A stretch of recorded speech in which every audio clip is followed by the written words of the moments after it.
Bonsoir, bonsoir à chacune, bonsoir à chacun. Bienvenue sur ce talk de la FNH, ce premier talk du think tank de la FNH. Cette émission est retransmise ce soir en live sur Twitter, sur Facebook. Vous avez la possibilité de laisser des commentaires. Ils sont les bienvenus. Vous verrez, notre temps est un peu compté. On a beaucoup de choses à dire et à échanger. Les débats seront riches et vifs, peut-être parfois, mais toujours constructifs. Je vais vous présenter nos participants, nos invités dans quelques instants. Juste auparavant, m'assurer que la réception est bonne de votre côté et planter le décor avec ce mot en 3 lettres, la PAC, la politique agricole commune, cette politique qui nous regroupe tous en Europe autour de plusieurs causes, la cause des agriculteurs, la cause environnementale également. Comment faire en sorte que ces 2 causes, que des agriculteurs vivent décemment de leur travail, d'une part, et que tout ceci se fasse dans le respect et en harmonie avec l'environnement, d'autre part. Comment faire du « et » plutôt que de faire du « ou » et d'opposer. C'est ça la question qui est posée ce soir. On parlera également de mesures miroirs, on vous expliquera de quoi il s'agit. On aura 3 temps dans cette discussion ce soir, cet échange. Un premier temps d'introduction avec Nicolas Hulot qui nous plantera le décor avec les invités. Puis un temps de discussion avec le ministre de l'Agriculture et de l'Alimentation, Julien Denormandie, sur la transition agroécologique. Un autre temps avec Clément Beaune sur la présidence française de l'Union européenne. Et puis enfin un échange avec Chantal Joanneau, notamment de la Commission nationale du débat public, sur cette question du dialogue citoyen et de l'agriculture et de l'environnement. Voilà, alors j'accueille tout de suite à l'écran, s'ils sont là, Nicolas Hulot, président d'honneur de la FNH, Mathilde Dupré, co-directrice de l'Institut Veblen, et Bruno Dufayet, président de la Fédération nationale bovine. Merci à tous les 3. Bonsoir. Bonsoir. Est-ce que techniquement, tout est bon pour vous? Le son, l'image, ça va? Je vous entends parfaitement, Walter. Ok. Alors, bonsoir Nicolas, bonsoir Bruno. Comment peut-on justement planter le décor autour de cette idée tout simplement de discuter, d'arrêter d'opposer les sujets, d'essayer de faire du ensemble? C'est ça un peu l'idée ce soir, Nicolas? Oui, je vais répondre tout de suite. Juste quand même saluer la présence simultanée de Julien Denormandie et de Clément Beaune. Saluer également avec beaucoup de plaisir la présence de Chantal Joanneau et de l'ensemble des panélistes. Je crois que c'est un préalable. On a une réalité à étreindre qui est complexe. Un contexte mondial écologique vient de nous rappeler avec, je dirais sans beaucoup de nuances, les quelques échantillons du rapport du GIEC qui ont fuité la semaine dernière. Je crois que chacun peut comprendre que ça ne se fera pas dans la confrontation, dans l'agressivité, et qu'il est plus qu'urgent à un moment ou à un autre de sortir justement de ces postures un peu stériles, d'un côté l'agribashing, de l'autre côté l'écolo-bashing. Et tout ça crée une espèce de propension pour finir qui consiste à fuir la réalité, alors que nous avons un contexte, un impératif qui crée une exigence. C'est l'ADN de la Fondation. Et cet ADN, on le cultivera de plus en plus dans tous les domaines, parce que si on veut opérer la mue d'un système périmé, ça se fera dans l'acquiescement, ça se fera dans le consentement, mais ça se fera pas dans l'agressivité. Discuter avec Interbev, comme on l'a fait, ça coule de source. Ça coule de source d'abord parce que sur un certain nombre de sujets, nous sommes en phase. Sur d'autres, sur des modalités, il y a probablement des discussions à opérer, mais surtout, nous avons un intérêt commun. Et malheureusement, les séquences régulières et récentes que nous avons subies en France d'aléas climatiques probablement dus aux premières manifestations des changements climatiques montrent que le modèle agricole sera aux premières loges dans les conséquences et que nos agricultrices et nos agriculteurs seront les premières victimes. Alors, vous savez, dans la Fondation, évidemment, on s'intéresse comme tout un chacun à ce qu'il faut faire, mais plus que tout, on s'intéresse au comment faire. Et je crois que ça, c'est très important parce que dans la transition écologique, qui est une transition qui, à terme, doit être assez radicale parce qu'on ne sortira pas de cette équation simplement avec un peu de cosmétique, mais en même temps, il faut évidemment une méthode, une stratégie et une certaine progressivité. Mais dans les principes, il y a aussi un principe qui est important si on veut que les acteurs soient volontaires, créatifs, c'est un critère de cohérence. Et le premier sujet avec lequel nous travaillons maintenant depuis plusieurs années, avec notamment la filière des éleveurs, c'est le sujet des clauses miroirs, c'est-à-dire de ce constat qu'on inflige à nos agricultrices et agriculteurs une double peine. On leur demande des efforts importants pour changer leur modèle, pour essayer évidemment de réduire leur impact environnementaux, pour essayer tout simplement d'opérer un basculement. Ils ont été parfois, et je le dis sans aucune acrimonie, du côté du problème, et ils peuvent demain, si tant est qu'on les rémunère pour ça, être du côté de la solution. Mais si on veut évidemment que leur volonté ne se tarissent pas, il ne faut pas les mettre dans une situation d'incohérence. Et l'incohérence, c'est que dans cette proportion que nous avons assigné un certain nombre de traités que l'on appelle des traités de libre-échange, eh bien ces traités permettent dans la communauté européenne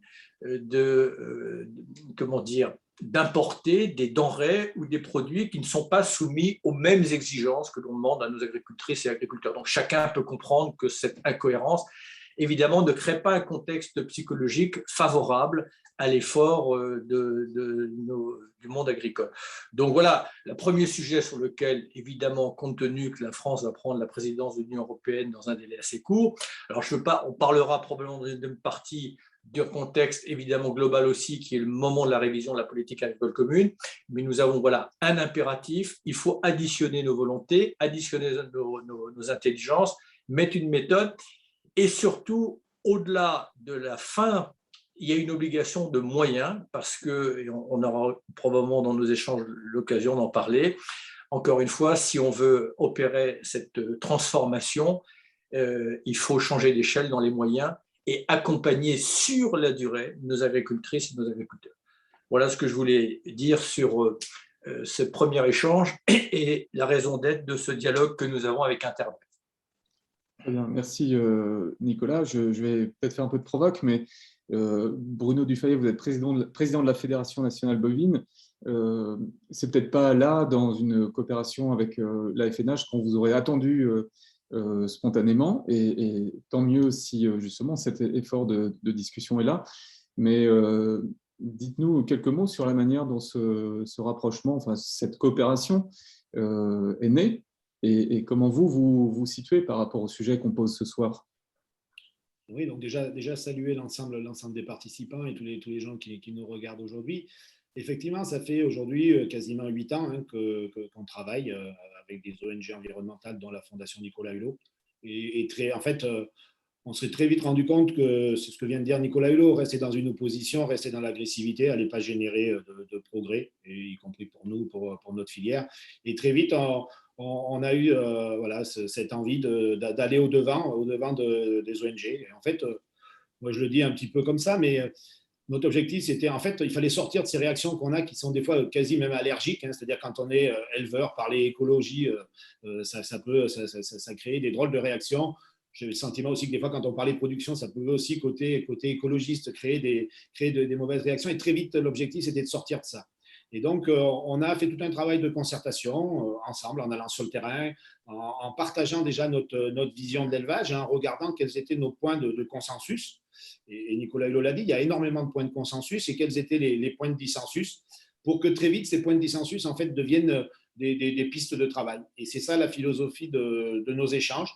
Et pour le coup, maintenant, avec du recul, je reste convaincu que c'est bien la bonne solution. C'est-à-dire qu'on doit sortir de cette opposition systématique entre agriculture et écologie. Il y a un vrai lien. De toute façon, on le voit, ça a été dit tout à l'heure, aujourd'hui, la crise climatique, l'agriculture en est souvent la première victime.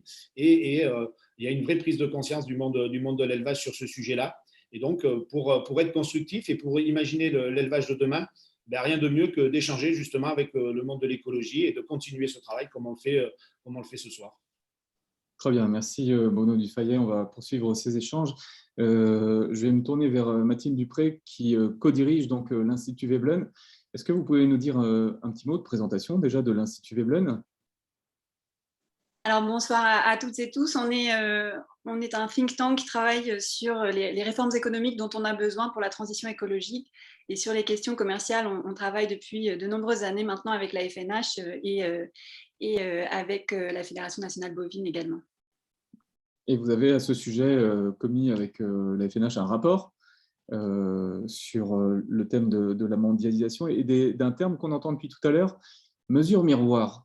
Est-ce que déjà vous pouvez expliquer aux Béotiens que je suis, et je pense ne pas être le seul, ce qu'est une mesure miroir? Nicolas l'a un peu évoqué tout à l'heure, et les conclusions auxquelles vous arrivez sur ce sujet.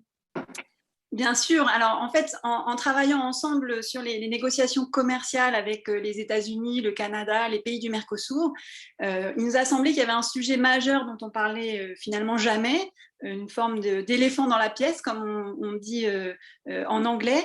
Et il s'agit de cette divergence réglementaire, c'est-à-dire des règles sanitaires, des règles environnementales qui ne sont pas les mêmes pour les produits fabriqués sur le sol européen et pour les produits étrangers importés sur lesquels en fait les accords de commerce sont silencieux alors même qu'ils encouragent les échanges.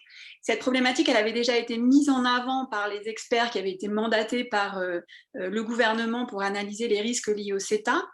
Et ça peut sembler de prime abord assez technique, mais en fait, on parle du respect des préférences collectives des consommateurs européens et des règles qui ont été démocratiquement élaborées dans l'Union européenne. Donc, par exemple, l'utilisation dans l'élevage de farines animales ou d'antibiotiques comme activateurs de croissance, ce sont des pratiques qui sont interdites dans l'Union européenne et qui sont tolérées pour les denrées qui sont importées dans l'Union européenne. De la même façon, on a des denrées agricoles qui peuvent être traitées avec des pesticides interdits dans l'Union européenne pour des raisons de santé ou d'environnement. Et donc, au début, quand on a commencé à mettre ce sujet sur la table, je dois avouer qu'on a été assez fraîchement reçus par les spécialistes des négociations commerciales parce qu'on nous a dit en fait que changer les règles dans le domaine, ce serait faire du protectionnisme ou ce serait prendre le risque de fâcher nos partenaires commerciaux. Mais ces arguments nous semblent assez peu justifiables du point de vue des consommateurs européens qui ne comprennent même pas en fait pourquoi l'Union européenne ne s'est pas dotée de règles équivalentes pour les produits européens et pour les produits importés. Et donc, il faut sortir par le haut de cette impasse et c'est pourquoi le rapport propose la mise en œuvre de mesures miroirs, c'est-à-dire un règlement européen pour faire en sorte que toutes les règles qui s'appliquent pour les produits importés soient équivalentes à celles qu'on impose à nos producteurs européens. Et ça doit permettre de s'assurer que la santé et l'environnement sont protégés, quelle que soit l'origine des denrées que nous consommons. Et donc, par ailleurs, pour être compatible avec l'OMC, il faut absolument que ces mesures miroirs soient accompagnées de mesures aussi pour mettre fin à toutes les dérogations qui existent dans l'Union européenne parce que le droit européen est un vrai gruyère en la matière puisque justement il y a ces distorsions de concurrence. On a autorisé les États membres parfois à adopter des dérogations, ça a encore été le cas récemment en France avec les néocotinoïdes. Donc il faut mettre fin à ces dérogations, mettre tout le monde sur exactement les mêmes règles du jeu.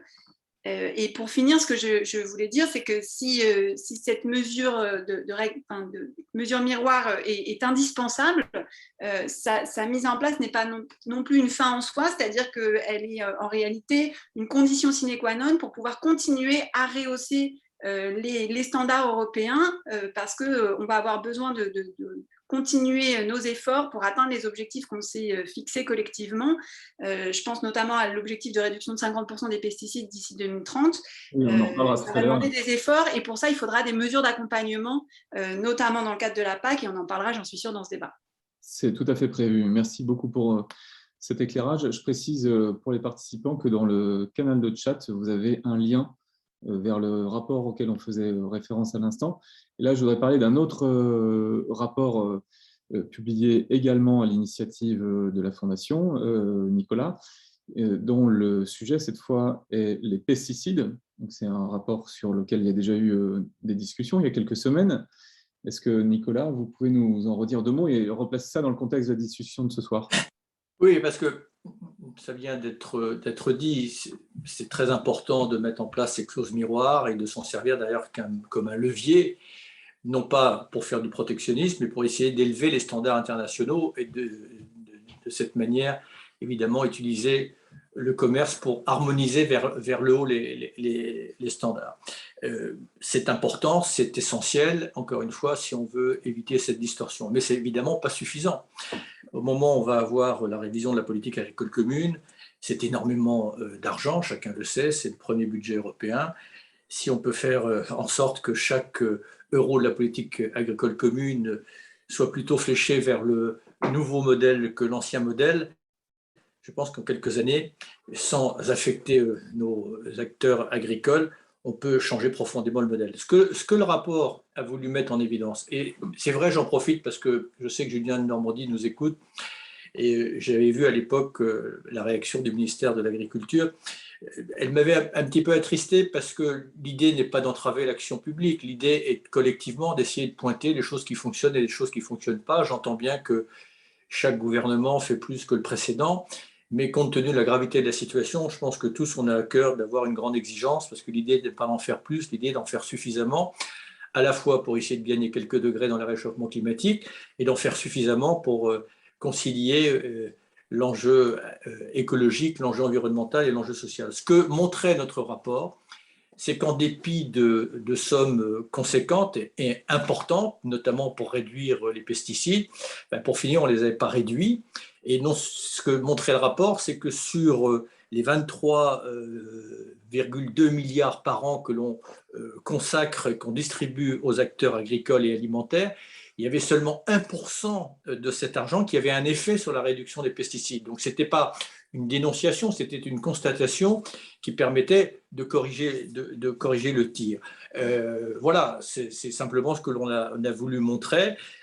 Ça a été rappelé pas simplement par la FNH. Alors d'ailleurs, il y a eu une confrontation sur les indicateurs de référence à ce moment-là. Il y a eu une espèce de polémique que j'ai trouvé, un peu stérile, parce qu'il y avait un indicateur sur lequel tout le monde s'était mis d'accord à l'époque, sur le nodule. D'ailleurs, nous avions pris quelques-unes de nos références sur le site du ministère de l'Agriculture, mais peu importe. En tout cas, ce que montrait ce rapport, c'est que voilà, l'argent n'était pas affecté là où il fallait l'affecter pour réaliser les objectifs, et ça expliquait le gap entre des intentions et la réalisation de ces intentions. Alors, je rappelle quand même qu'on n'est pas les seuls à faire ce constat. La Cour des comptes européenne, elle a indiqué dans le rapport qu'elle a publié le 21 juin dernier, alors que plus de 100 milliards d'euros ont été alloués entre 2014 et 2020 à la lutte contre le changement climatique, qui représente à peu près un quart de l'ensemble des dépenses agricoles de l'Union européenne. Malheureusement, les émissions de gaz à effet de serre d'origine du secteur agricole n'ont pas baissé depuis 2010. Et pire encore, si on regarde un peu dans le détail, on trouvera un certain nombre de mesures qui sont climaticides dans les aides de la politique agricole commune. Et puis, dernièrement, ce n'est pas pour enfoncer le clou, mais en tout cas pour partager le constat et pour aller de l'avant après, le Haut Conseil pour le climat a rappelé dans son dernier rapport que alors que la politique agricole commune est très encadrée, le secteur agricole enregistre de faibles réductions d'émissions, voilà, qui traduisent peut-être et qui mettent en évidence la prise en compte un peu marginale des objectifs climatiques.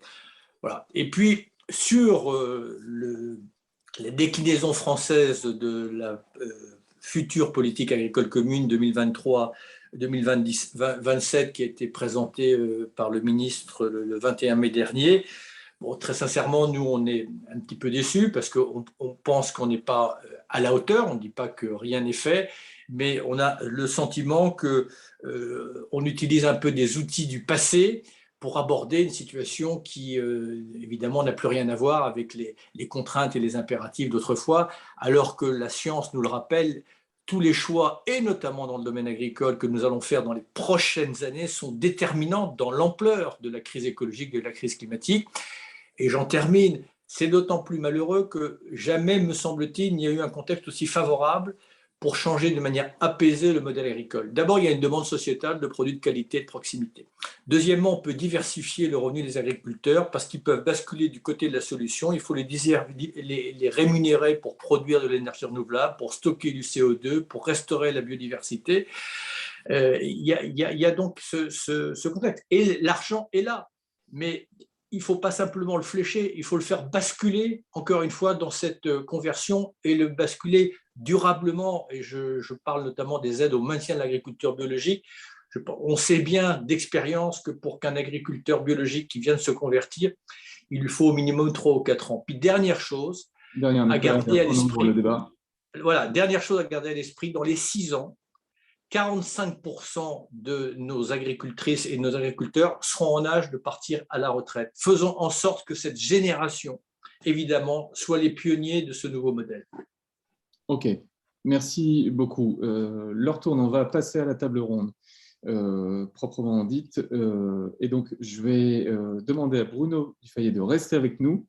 Je remercie Nicolas Hulot, je remercie Mathilde Dupré pour vos éclairages et introductions. Et on va demander au ministre Julien Denormandie et Clément Beaune de nous rejoindre également tout de suite. Voilà. Est-ce que pour cette première partie du débat, donc on aura 2 parties, deux séquences de 25 minutes environ. Donc le temps va être assez serré et vous ne m'en voudrez pas. J'essaierai de faire respecter ce temps tout en évidemment laissant la parole à chacun. On va commencer par écouter Monsieur le ministre Julien Denormandie. Est-ce que vous êtes bien avec nous? Est-ce que vous nous entendez correctement? Je vous entends. Est-ce que vous m'entendez bien? Très bien. Bonsoir Monsieur le ministre. Vous êtes, je salue au passage, avec Clément Beaune, à qui on passera la parole dans un second temps, dans la deuxième séquence, qui est secrétaire d'État aux Affaires européennes. Monsieur le ministre, bon, le décor a été planté. J'imagine que vous bouillez d'impatience de répondre, et c'est bien normal.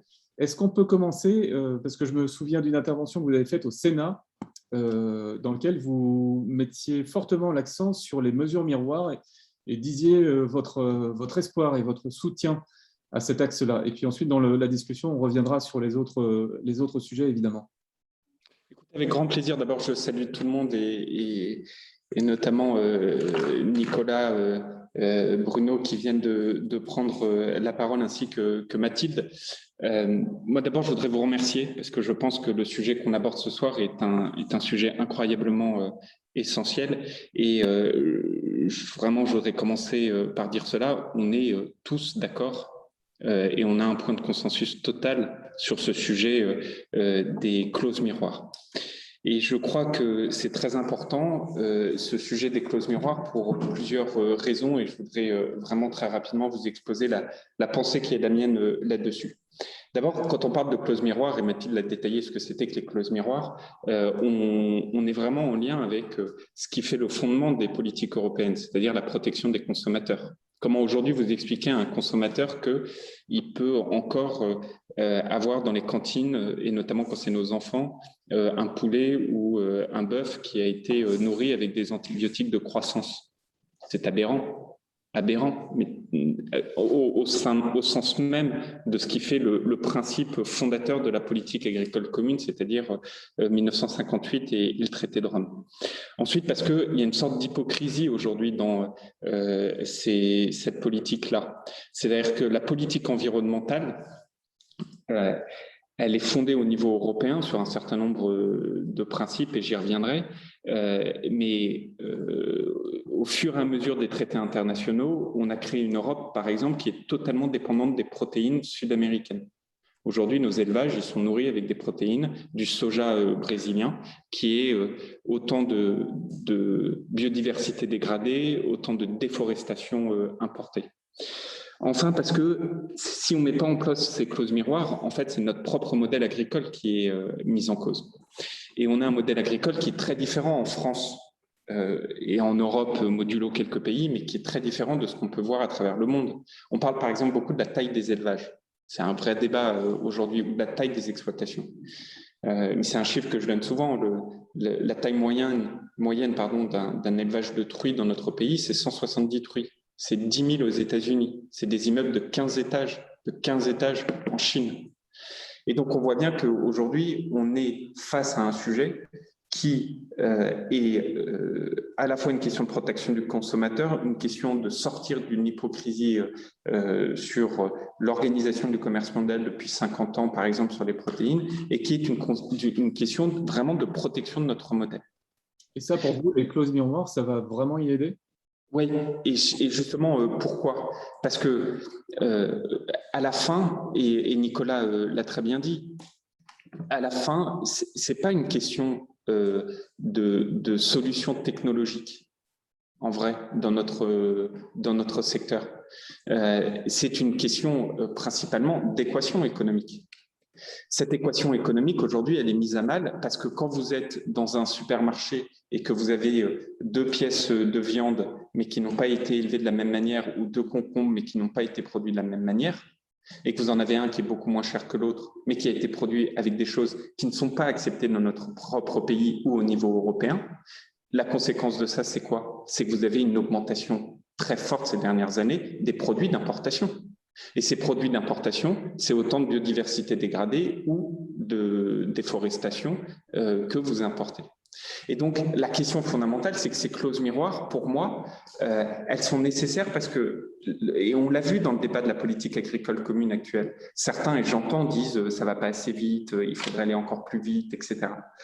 Moi, je suis convaincu que l'une des solutions, pas la seule, parce qu'il y a d'abord une volonté politique, mais que l'une des solutions pour accélérer les transitions au sein de l'Europe, c'est la mise en place de ces clauses miroirs.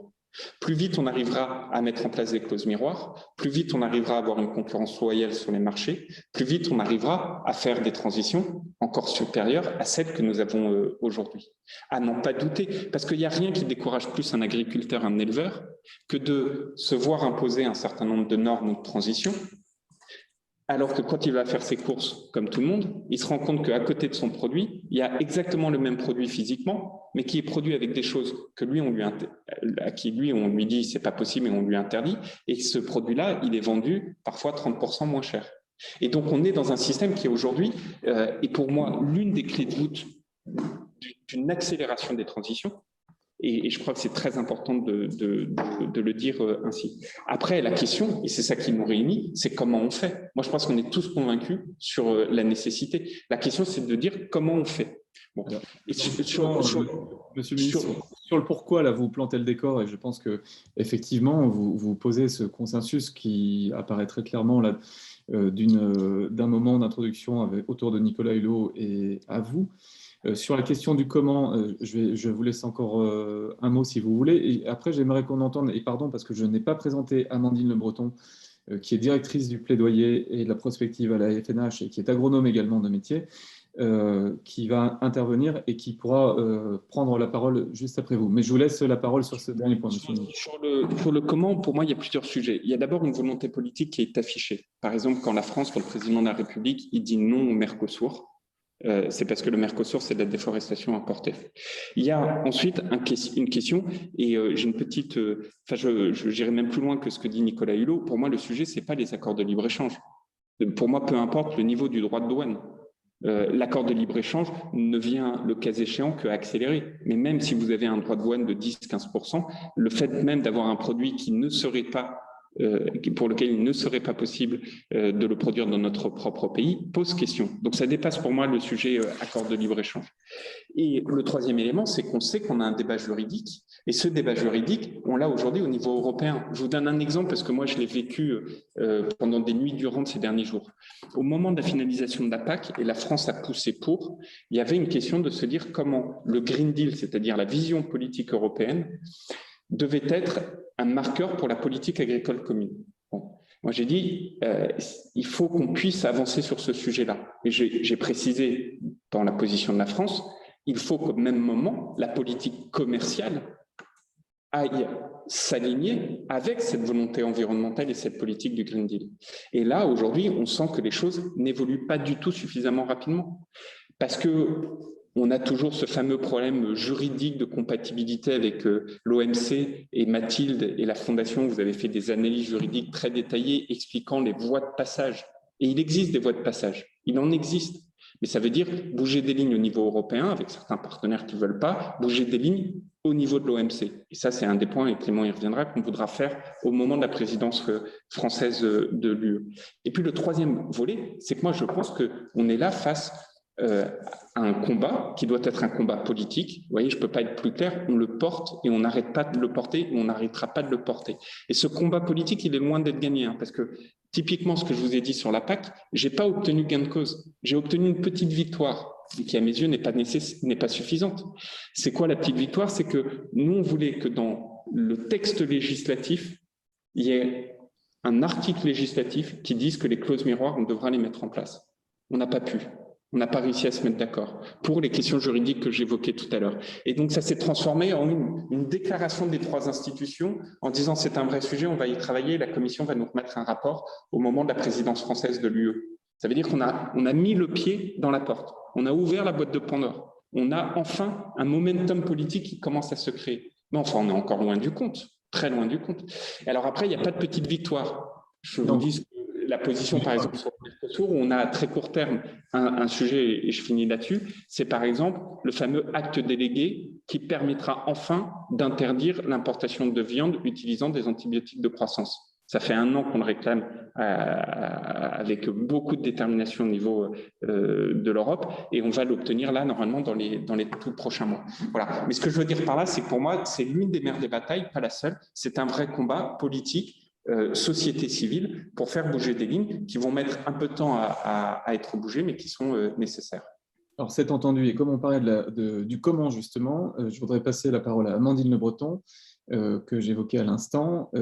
Amandine, avec, je crois, 2 points particuliers que vous souhaitiez évoquer avec Julien de Normandie. Oui, merci. Bonjour à tous et à toutes. Alors, en effet, vous parliez de volonté, Monsieur le Ministre, donc on prend acte de votre volonté de porter haut et fort ces mesures miroirs à l'occasion de la présidence française. Et c'est vrai que c'est d'autant plus important qu'on a un moment charnière, en particulier sur les pesticides, sujet qui nous est cher, si on va atteindre la réduction de 50% en 2025 pour ce qui est de la France et à 2030 pour ce qui est de l'Europe. Et en effet, j'avais 2 questions, puisque vous parliez de volonté, mais au-delà, il y a la question du périmètre, et finalement, sur quoi elles se basent, ces mesures miroirs. La première question, elle tourne autour de la manière de les concevoir.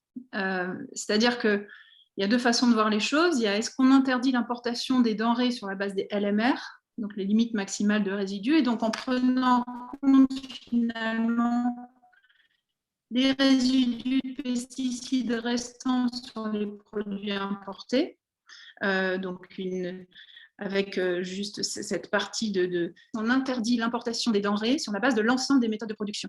Autrement dit, on interdit les importations de denrées produites à l'aide de pesticides, quel que soit le moment où il a été utilisé, du semis au stockage. Et pour prendre l'exemple qu'on a étudié dans le rapport, l'exemple de la lentille au Canada, elle est traitée au Sancor, donc c'est un insecticide autorisé au Canada et interdit en Europe sur cette culture. Et donc, selon l'un ou l'autre des cas, si on choisit des mesures miroirs avec l'approche LMR, limite maximale de résidus, on peut les importer en Europe. Et si on choisit l'approche avec la méthode de production globale, l'ensemble des méthodes utilisées sur les cultures, on interdit leur entrée en Europe. Donc cette question, elle est importante pour savoir vraiment en effet de quoi on parle, comme vous le disiez. Et donc, voilà, de votre point, quelle approche choisissez-vous de porter à l'occasion de la présidence française? Donc, mon deuxième point, pour continuer Amandine, juste pour résumer, pardon, parce qu'il y a eu un tout petit décrochage de la connexion. Les LMR, les résidus versus la technique de production sur l'ensemble de la chaîne. Ça, c'est l'ensemble du semi-stockage et comment on construit ces mesures miroirs. Et le second point, le second point, vous l'évoquiez tout à l'heure, et Mathilde le disait très bien, on a une législation européenne sur les pesticides qui est un vrai gruyère. Et donc, on sait que pour pouvoir mettre en place ces mesures miroirs et qu'elles soient compatibles avec l'OMC, il y a un enjeu qu'on a pu démontrer dans le rapport, c'est de devoir supprimer toutes les dérogations, notamment sur les pesticides, pour que pas que ça soit perçu comme des mesures protectionnistes. Et question de cohérence plus globale avec nous-mêmes, être à l'aise avec l'agriculture qu'on veut et les interdictions d'usage de molécules ou de substances qu'on veut. Or, c'est vrai que la France, en particulier, demande souvent ces dérogations. On l'a vu récemment avec les néonicotinoïdes. Mais du coup, notre question, c'est est-ce que vous êtes prêts, finalement, à ce que la France porte la suppression de ces dérogations pour pouvoir pleinement mettre en place ces mesures miroirs? Ok, 2 questions, et je reformulerai peut-être la seconde parce que il y a eu un petit décrochage. J'ai entendu, alors, chez nous, c'était bon. Ok, parfait. Sur la première question, la réponse est clairement la deuxième. C'est-à-dire ne pas se fonder sur les LMR, mais de fonder sur la pratique culturelle. Mais c'est d'ailleurs tout l'enjeu actuel, parce que, en gros, pour faire très simple, aujourd'hui, la législation, elle dit quoi? Elle dit qu'on peut interdire un produit, c'est ce qu'on a fait par exemple avec le diméthoate sur la cerise, que si le produit, il impacte la santé du consommateur en Europe ou l'environnement en Europe. Mais c'est délirant. C'est-à-dire que vous reprenez mon exemple du soja brésilien. Certes, quand vous importez du soja brésilien, vous n'impactez pas, à proprement parler, l'environnement en Europe, aux bornes du tourteau de soja que vous importez. Et la réalité, c'est que vous allez détruire l'environnement au Brésil, et en détruisant l'environnement au Brésil, à la fin des fins, c'est l'environnement en Europe que vous détruisez. Et donc, clairement, sur cette approche, c'est l'approche pratique culturelle. Et puis, qui plus est, quand le LMR, c'est le résidu. Et donc, le résidu, il faut le détecter sur le produit. Vous avez plein de produits qui sont utilisés avant le fruit, le légume, ou que sais-je, et qui ne sont pas détectables. Donc, la réponse, elle est clairement la deuxième. Ça ne veut pas dire qu'il ne faut pas aussi avancer sur la première. Par exemple, là, on doit revoir le règlement pesticides avec toutes ces questions de LMR. La France pousse pour qu'on puisse le revoir. Mais notre ambition, évidemment, que ça doit être la deuxième, sur la pratique culturelle, et le volet lentilles a été très bien dit. Sur la deuxième, Monsieur de Normandie, pour être très clair, que pour la présidence française de l'Union européenne, c'est quelque chose que vous allez pousser, et même avant.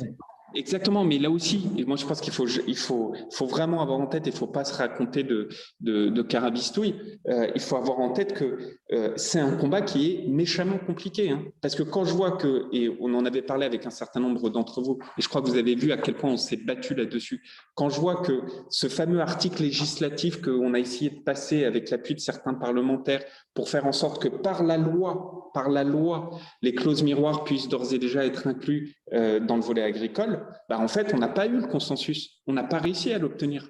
Et on n'a pas réussi à l'obtenir, pas tant du Conseil que des pôles Commission et Parlement, la réalité. Et donc, si je vous dis ça, ça veut dire qu'on a réussi à quand même avoir une déclaration entre les trois entités, Conseil, Commission et Parlement, et que donc on a ouvert la boîte de Pandore. Mais ça va prendre du temps. La présidence française ne va pas permettre du jour au lendemain de tout régler. C'est une évidence. C'est une évidence. Mais par contre, la présidence française, elle doit permettre deux choses. Un, de poser le sujet et de faire en sorte qu'il y ait une sorte de point de non-retour. C'est-à-dire que maintenant, on considère qu'il n'est plus possible de ne pas avoir un socle environnemental dans la trade policy, dans la politique commerciale. Et on a un point très fort d'ailleurs, parce que certains disent là aussi que ça ne va pas assez loin, etc. Mais vous savez, le nouveau mécanisme, le fameux éco-régime. L'éco-régime, il a une spécificité, c'est qu'il est obligatoire pour tous les pays d'Europe. C'est un socle pour tous les pays d'Europe. Et donc cet éco-régime-là, ce socle-là, nous, qu'est-ce qu'on fait au niveau de la filière agri? On dit à la filière commerce, vous êtes gentil, mais comme on s'est mis d'accord sur un socle, ce socle-là, ça doit devenir quelque chose qui devienne intangible dans toute discussion. Mais ce socle-là, il est bien, pour rebondir sur la question d'Amandine, sur les pratiques, pas sur les LMR. Et donc, c'est bien les pratiques, c'est bien l'option 2 qui doit être le fer de lance. Ça, c'est entendu, c'est clair. Sur les dérogations? Et alors, sur les dérogations, le sujet, c'est, pour ceux qui nous écoutent, c'est la Fondation et certains rétorquent justement à ceux qui disent que juridiquement, ça n'est pas possible au niveau de l'OMC d'introduire les clauses miroirs, que si l'analyse juridique montre qu'il y a une possibilité dès lors qu'on dit si on interdit toute importation, alors il faut être sûr qu'au niveau européen, il n'y a plus aucune utilisation. Mais si ça s'appelle la cohérence, ça, non, monsieur le ministre? Ça dépend dans quel... Enfin, si le sens de l'histoire, c'est ça, mais moi, à fond, oui. J'ai aucun problème dessus. Pourquoi j'ai pris des dérogations sur les betteraves? Parce qu'on allait avoir quoi comme système? On allait avoir un système où dans les 3 ans, en France, on n'aurait plus de culture de betterave et on importerait des betteraves de Pologne, de Belgique ou d'Allemagne. Un non-sens. Il est là le problème d'incohérence. Il est là. Et donc, si par contre, vous avez ça, parce que c'est le côté de l'œuf et la poule, à partir du moment où vous n'avez pas un socle commun à tous, si du jour au lendemain, on arrive à créer le momentum et on dit, ben voilà, le corpus de base intangible pour tous, c'est cela. Ben là, vous arrivez à faire en sorte que les transitions soient beaucoup plus accélérées. Je partage.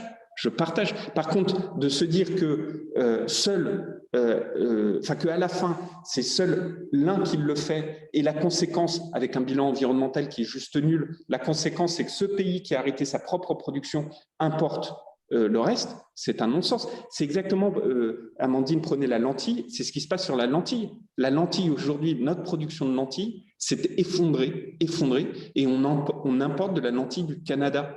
Elle est où la logique?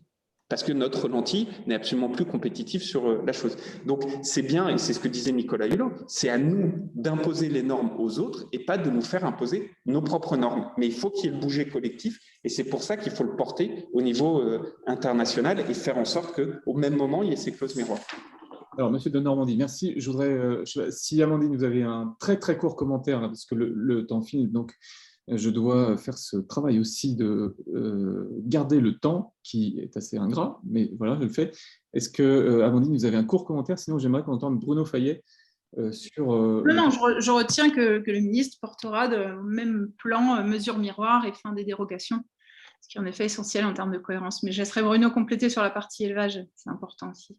Voilà, donc sur la partie élevage, Bruno Dufayet, il y a 4 sujets que vous vouliez évoquer, enfin, il y a des sujets que vous vouliez évoquer, notamment avec 4 points sur lesquels vous êtes vigilant. Est-ce que vous pouvez nous expliquer? Oui, bah déjà, répéter quand même tout l'enjeu des clauses miroirs et des mesures miroirs, justement, pour notre production. Déjà, à partir d'un constat qu'on a fait, et ça a été dit aussi par Julien de Normandie, on partage un modèle de production. On partage le modèle de production durable qu'on a en France. Donc ça, c'est déjà quelque chose d'important. Et c'est ce modèle qu'on souhaite défendre. Alors, on dit le modèle, mais aussi, finalement, les pratiques qui sont associées à ce modèle-là. Très rapidement, on a en France le modèle d'élevage de bovins viande en France. Tout à l'heure, on parlait des truies. Ben, nous, c'est entre 50 et 60 vaches. C'est un actif, c'est-à-dire un éleveur pour ce nombre d'animaux. Et c'est une soixantaine d'hectares aussi qui servent à alimenter ce troupeau. Ça, c'est le modèle français. C'est un modèle qui est quand même basé, et on a encore cette chance sur l'herbe, c'est un modèle herbagé. Aujourd'hui, encore 80% de l'alimentation d'un bovin viande, c'est de l'herbe. On a cette chance en France d'alimenter à base d'herbe, d'être sur un système herbagé. C'est aussi des systèmes… On parle beaucoup d'autonomie. Une des vertus environnementales, c'est d'être le plus autonome possible. C'est un modèle qui, lui, est autonome. 90% de l'alimentation d'un troupeau de vaches pour la production de viande bovine en France est produite sur l'exploitation. Donc ça, c'est le modèle. Et il y a donc toutes les pratiques qui sont associées qu'on veut défendre. Alors, il y en a 4. Est-ce qu'on peut les énumérer? Oui, je vais arriver sur les 4, mais justement, je vais très vite arriver sur les 4. Et donc, on a aussi analysé quelles étaient les pratiques des éleveurs dans les pays qui exportent aujourd'hui sur l'Union européenne. Et donc là, en fait, on s'est rendu compte qu'il y avait 4 normes essentielles qu'on souhaitait protéger au travers des clauses miroirs. Il y en a une qui porte sur l'alimentation, la première. L'alimentation, c'est évidemment tout le sujet autour des farines animales. Les farines animales sont interdites dans l'alimentation d'un ruminant en Europe depuis la crise de la vache folle. On a tous en mémoire cet épisode-là.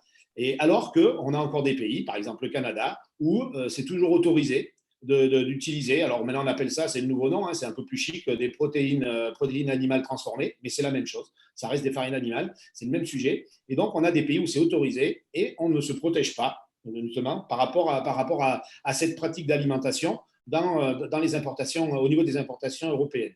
Ensuite, donc, juste pour être très clair, Bruno Dufayet, pardon, aujourd'hui les Français mangent de la viande issue dont les bêtes ont été nourries aux farines animales. Aujourd'hui, un Européen peut manger effectivement de la viande venant du Canada, issus d'animaux qui ont été alimentés avec des protéines animales transformées. Oui. Alors que nous avons collectivement dit que nous n'en voulions plus. Voilà, et que clairement, on a une réglementation qui nous l'interdit aujourd'hui en Europe pour ce qui est des bovins. OK, on passe à la norme suivante. Oui, la norme suivante, elle tourne, Monsieur le ministre l'a évoqué tout à l'heure, autour du sujet sur les antibiotiques. En Europe, il y a une réglementation sur l'usage des antibiotiques. un éleveur de bovins, quand il utilise des antibiotiques, c'est pour soigner un animal malade. C'est clair. Il n'y a pas d'autre utilisation possible. C'est-à-dire que c'est très réglementé, avec un vrai suivi en plus de l'utilisation, notamment en France, hein, puisqu'on a nos cahiers sanitaires. Dans d'autres pays du monde, justement, on utilise les antibiotiques comme activateurs de croissance. C'est-à-dire qu'en gros, pour faire un schéma assez simple, c'est qu'on laisse l'animal sous couverture antibiotique tout le temps de la période d'engraissement pour que, justement, il ne soit pas sujet à maladie et qu'il soit le plus performant possible. Donc là aussi, hein, c'est clairement l'utilisation d'antibiotiques comme activateur de croissance. C'est une norme qui est clairement interdite en Europe, et tant mieux. Par contre, on ne se protège pas, là non plus, sur les importations de viande bovine, de cette utilisation comme activateur de croissance. Donc ça, c'est aussi un sujet qui est pour nous primordial. Ensuite, on a un autre sujet, troisième norme, autour de la traçabilité. Aujourd'hui, la traçabilité est obligatoire en Europe. Qu'est-ce que c'est que la traçabilité? En fait, c'est l'identification de l'animal. Quand un animal naît en Europe, quand un animal naît sur une ferme française, l'éleveur doit notifier sa naissance, on lui attribue un numéro, c'est sa carte d'identité, en fait, la carte d'identité de l'animal, qui permet justement à la fois de suivre le mouvement de l'animal, s'il passe d'une ferme à l'autre, de suivre aussi, au travers des contrôles qui seront faits ensuite sur la carcasse, s'il y a bien un bon respect des normes européennes de production, et donc de savoir si jamais il y avait une faille, pouvoir remonter jusqu'au producteur et sanctionner s'il y a besoin de sanctionner. C'est aussi, finalement, c'est au service du consommateur toute une protection finalement des enjeux du consommateur quand il consomme de la viande européenne. Et puis, c'est aussi une information de transparence ultra importante. Aujourd'hui, on parle beaucoup de la transparence et c'est une information ultra importante de transparence qui permet finalement d'aller de l'éleveur jusqu'au consommateur et de suivre tout ce qui s'est passé entre les deux. Ça, clairement, ça n'existe pas ailleurs. OK. Donc là aussi, c'est hyper important d'arriver à suivre, et on y reviendra sur la deuxième table ronde, Marine en reparlera, mais cette nécessité de pouvoir suivre ce qui s'est passé entre la naissance de l'animal et l'arrivée de la viande dans l'assiette doit être aussi opposable finalement en termes de normes aux éleveurs et aux pays avec lesquels on commerce. On le comprend très bien. Mais il y a un quatrième point pour qu'on avance, c'est le bien-être animal. Voilà, un dernier sujet autour du bien-être animal. Clairement, on a, nous, une réglementation. Hein, on a une réglementation autour du transport des animaux, sur les densités de logement d'animaux dans les fermes ou dans les bâtiments. Clairement, dans les autres pays du monde, il n'existe rien. Dans les autres pays d'Amérique, notamment, hein, Amérique du Nord, Amérique du Sud, on n'a pas de normes de bien-être animal qui sont aujourd'hui posées. Et là aussi, une fois de plus, on ne se protège pas face à ce sujet du bien-être animal, on ne se protège pas au travers de nos exportations. Donc, pour nous, ces 4 normes sont majeures. Après, je voudrais rajouter quand même que l'objectif, ce n'est pas juste de se protéger sur une pour dire, voilà, c'est top, on s'est protégé demain sur les antibiotiques, si on n'a pas fait le même travail sur les 3 autres. C'est vraiment une approche globale de cette protection de normes au travers des clauses miroirs qu'on doit mener. Et le combat, effectivement, doit être sur l'enjeu de bien protéger ce modèle, si on veut défendre ce modèle-là. Et très vite, je l'ai entendu, hein, je suis d'accord avec Julien Normandie, on partage tous le constat. Le constat est fait qu'il y a une nécessité de travailler sur les clauses miroirs, mais il faut très vite qu'on passe maintenant à des choses concrètes. Et voilà, et je rejoins aussi ce que disait Amandine juste avant. Et la nécessité de rentrer très vite dans la mécanique pour rendre les choses le plus concret possible et le plus rapidement possible. Parce qu'il y a urgence aujourd'hui pour l'élevage français. Merci Bruno Dufayet. Monsieur le ministre, je ne vais pas vous demander de réénumérer ou de retraiter les 4 sujets parce que malheureusement, on n'a pas le temps. Mais Monsieur Dufayet présente ces 4 sujets comme étant systémiques, finalement, une approche globale. Est-ce que vous nous avez dit tout à l'heure que sur les clauses miroirs, c'était un combat, mais que vous entendiez le mener? À l'intérieur, quand on va chercher dans les détails, ce système-là qui est posé, par exemple, sur l'élevage, est-ce que ça, la France va le défendre? Oui, alors il y a dans les différents sujets, il y a des mesures de très court terme qui sont déjà enclenchées, sur lesquelles on se bat et on va obtenir gain de cause très vite. Je pense par exemple aux antibiotiques de croissance. J'étais encore avec la commissaire en charge il y a quelques jours et le sujet, ça y est, il y a ce qu'on appelle un acte délégué qui doit être pris et on va l'obtenir. Et donc, ce sera une victoire. Après, il y a un deuxième point, c'est quelle que soit l'approche, c'est-à-dire l'approche de traçabilité qu'évoque Bruno est pour moi une approche essentielle. mais que ce soit le bien-être animal ou que ce soit les modes de production, si on fait le parallélisme avec le végétal, moi je pense que la victoire, on l'aura le jour où ça deviendra un principe dans la négociation commerciale. Et encore une fois, j'insiste, pas que dans le traité de libre-échange, dans la négociation commerciale. Il y a un organe, par exemple, qu'on oublie, mais qui existe, qui s'appelle le Corpus Alimentarius, qui est l'organe international de l'ensemble des normes. Bon. Cet organe, il n'a aucun poids, pardon, trop peu de poids. Et en fait, il faut que ce soit l'Europe qui devienne la locomotive des normes et que ces normes, elles en fassent un socle. Mais ça veut dire qu'il faut que ce soit un principe de base que dans la politique européenne, à une vision agricole, soit faite une association avec la vision commerciale et que tout cela soit sous ce grand chapeau qu'on appelle le Green Deal, qui est la politique environnementale ou la politique des différentes transitions. Et donc, pour nous, la France, ce qu'on fait, c'est qu'à la fois, on engrange les victoires comme sur l'antibiotique de croissance et en plus, on crée les conditions pour qu'on puisse enfin obtenir ce principe de base. Ce qui est sûr, c'est que ces victoires précises, on commence à les obtenir et elles arrivent là, tac, et on va continuer avec la présidence française. Changer complètement une approche de la politique commerciale, ça ne va pas se faire en 6 mois de présidence française. Par contre, tout l'enjeu pour nous, c'est que ces 6 mois de présidence française puissent créer un point de non-retour. C'est-à-dire qu'on enclenche la dynamique qui fait qu'à terme, on aura ce socle-là et que ce soit impossible de faire le non-retour. Et je précise juste parce qu'il y a une question qui est posée dans le fil. Quelqu'un dit, et vous êtes plusieurs à dire, mais pourquoi, si l'Europe ne va pas assez vite, pourquoi on ne le fait pas au niveau français ? C'est une question très légitime. Mais la réalité, c'est qu'aujourd'hui, vous reprenez les exemples donnés par Bruno sur la viande. Vous avez énormément de viande importée, que ce soit dans le bœuf ou que ce soit dans la volaille, qui ne sont pas importées jusqu'au port français, qui arrivent dans d'autres ports européens et qui ensuite arrivent jusqu'au territoire français. Vous avez même parfois des aliments de la viande qui arrivent sur le territoire européen, qui est mise en condition sur le territoire européen. Et donc là, vous avez une traçabilité encore plus forte à aller chercher. Bref, on ne va pas réinstaurer des frontières nationales de contrôle de tous les camions qui passent, évidemment. Donc la seule solution pour mettre fin à cette sorte d'hypocrisie, comme je la qualifie, et surtout rendre les transitions plus rapides, c'est d'obtenir cela au niveau européen. Donc vous allez le faire. Enfin, en tout cas, vous allez essayer de le faire.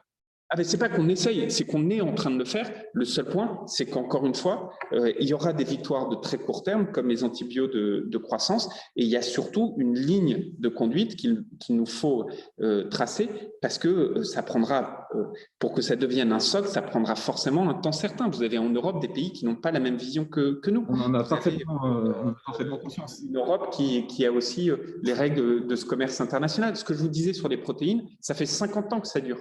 C'est pour la première fois, on a réussi à changer et à infléchir la donne. Mais ça faisait 50 ans que le système était organisé comme ça. Et ça y est, là, on a un point irréversible et on a obtenu gain de cause. Et donc maintenant, c'est la même chose, le même combat sur les clauses miroirs.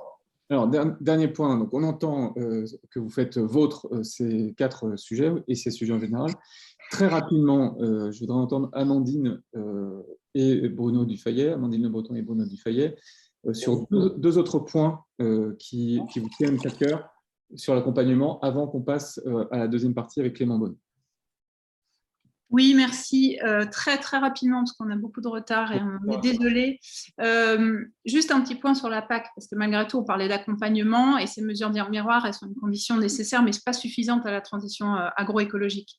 Nous, on regrette qu'à ce stade, finalement, on ait construit une PAC qui s'inscrit dans plein de bouleversements climatiques, biodiversité, changements générationnels. Et finalement, on utilise peu ou prou les mêmes ressorts, les mêmes outils que ces PAC que ces précédentes. Quelques exemples que je voulais donner, mais que je ne vais pas avoir le temps de développer, c'est que finalement, on n'a pas une PAC aujourd'hui qui reconnaît et rémunère certains systèmes pour les services qu'ils offrent à la société, alors qu'on avait l'opportunité de le mettre en place. Et ça fait aussi partie, comme les mesures miroirs, de cette transition écologique. 3 exemples très rapides, c'est qu'on a réduit les aides environnementales à la bio. Alors, je sais qu'il y a eu tout un débat sur les aides à la bio, donc ce n'est pas les aides à la bio, c'est bien les aides dont bénéficiaient les agriculteurs qui mettent en place des pratiques aux impacts avérés pour l'environnement. Ces aides à la bio, donc ces aides environnementales, ont réduit de 66%. Le deuxième point qui est compliqué à entendre dans ce monde en mouvement, et notamment par rapport aux objectifs de réduction des pesticides, c'est que le plan stratégique national ne permet pas de rémunérer les services en proportion de leur performance. Et pour faire très court pour les gens qui nous écoutent, c'est qu'aujourd'hui dans la PAC, on va avoir donc une aide qui va soutenir tout autant l'agriculture biologique, dont les impacts sont avérés sur l'environnement, et la haute valeur environnementale, dont l'Office français de la biodiversité dit que le label ne présente dans la grande majorité des cas aucun bénéfice environnemental. Même remarque d'ailleurs pour le Haut Conseil pour le climat. Donc malheureusement, ça veut dire que là, on fait le choix de ne pas différencier les pratiques ou les systèmes en fonction de ce qu'ils apportent à la société, alors même que c'est toute la vertu des politiques publiques et notamment des aides publiques. Et le troisième point, c'est ces fameuses mesures agro-environnementales système qui auraient permis, si elles avaient été plus massives, de changer de modèle. Et donc finalement, tous les outils qui auraient permis vraiment d'accompagner, une fois qu'on a pu protéger les agriculteurs et l'environnement avec des mesures miroirs, et d'impliquer, d'inciter la majorité des agriculteurs à s'engager sur le long terme en leur garantissant une rémunération des services. Ce n'est pas aujourd'hui dans la PAC, et voilà, ça aurait été un point qu'on aurait voulu développer un peu plus, mais malheureusement, on n'en a pas le temps ici.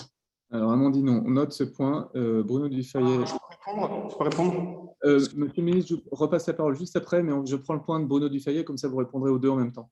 Non, je préfère répondre si je peux parce que si on va exploser le temps. Ça m'interpelle complètement. Et mais je répondrai aussi à Bruno. Alors, parce que Amandine, brièvement, s'il vous plaît, parce que je vais être court, mais je ne peux pas laisser dire ce qu'a dit Amandine.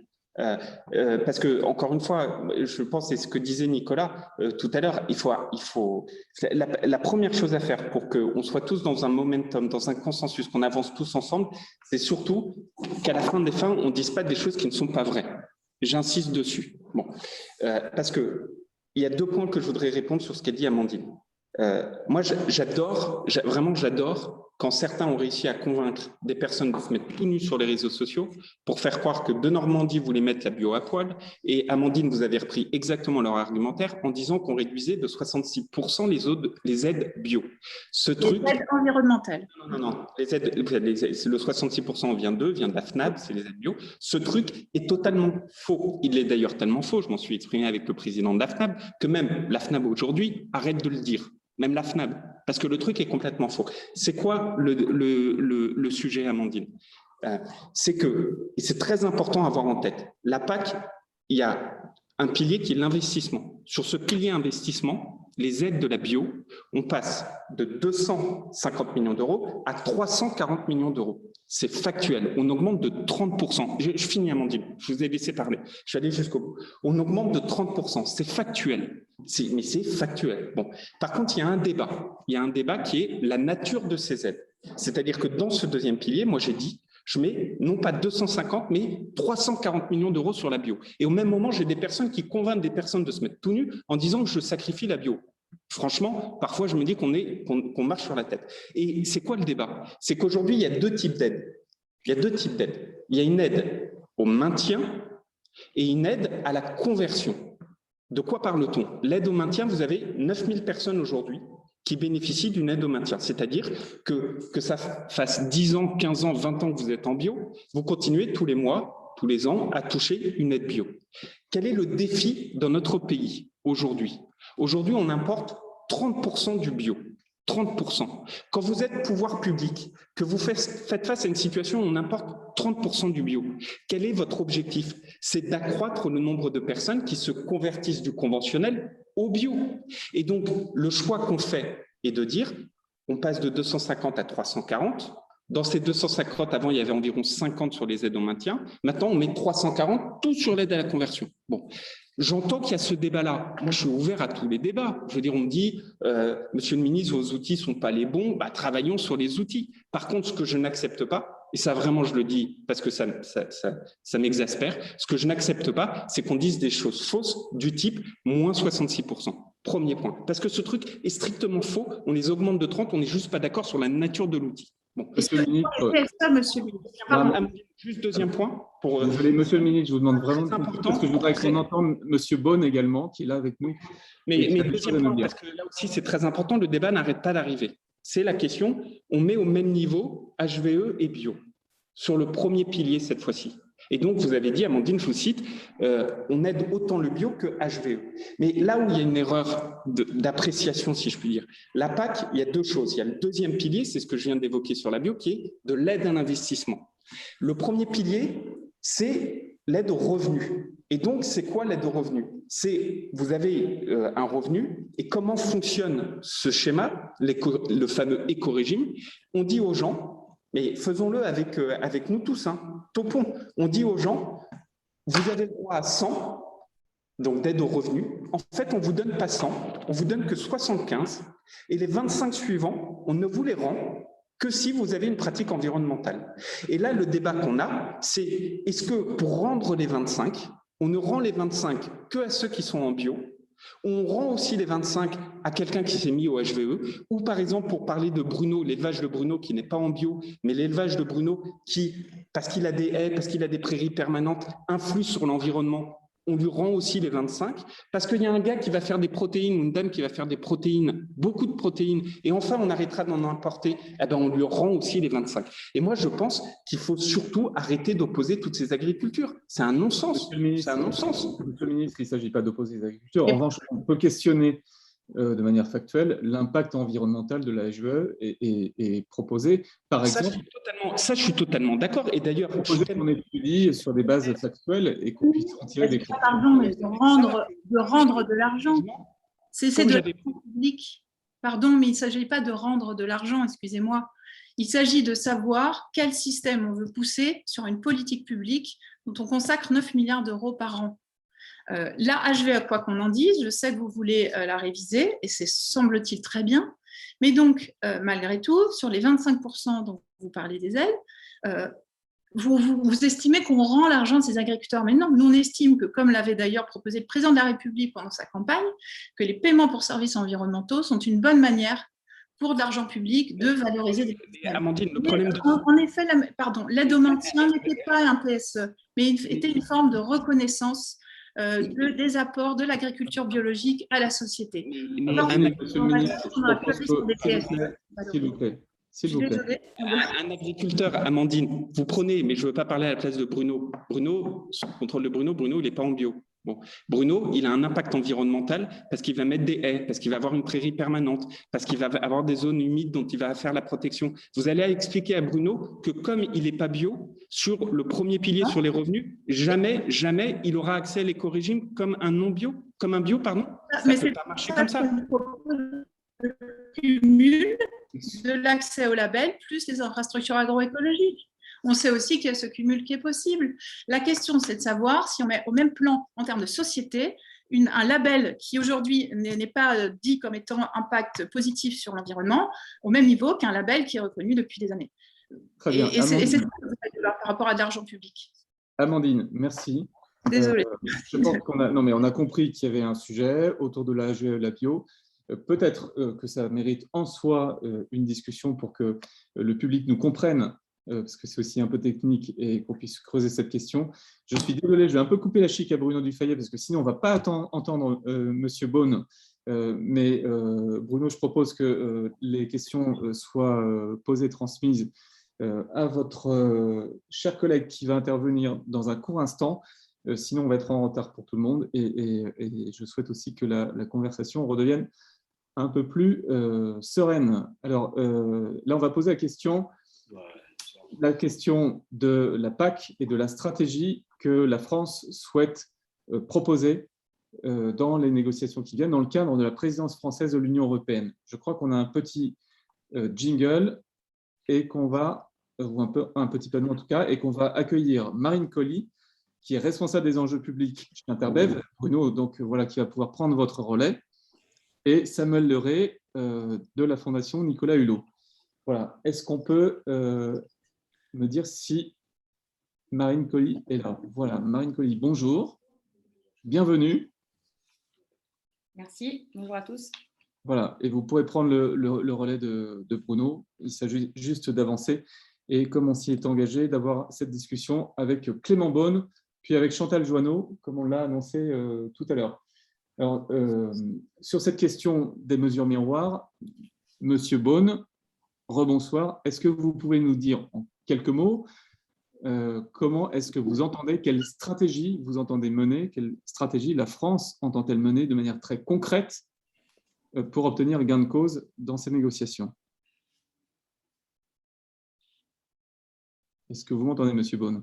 Pardon, je pense que ça marche maintenant. Est-ce que vous avez entendu ma question? Oui, sur le programme de la présidence française, notamment sur les questions, j'ai bien entendu, de politique commerciale, politique agricole du coup aussi. Voilà. On parle du comment. Comment allez-vous faire? Comment allez-vous vous y prendre? Et je dirais même, quel serait pour vous, au terme de cette présidence française de l'Union, quel serait un succès? À quoi ressemblerait un succès pour vous, selon vous? Qu'est-ce qu'il y a à gagner dans le prolongement des échanges qu'on a eus depuis tout à l'heure?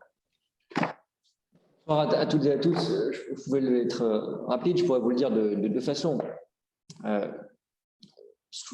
On peut obtenir un certain nombre de changements, de textes législatifs qui vont être proposés, avant même d'ailleurs la présidence française de l'Union européenne. Je pense à deux sujets qui, au sens large, sont connectés avec la discussion qu'on a en ce moment et que vous avez eu avec Julien de Normandie. C'est, par exemple, le mécanisme ou une taxation carbone à nos frontières.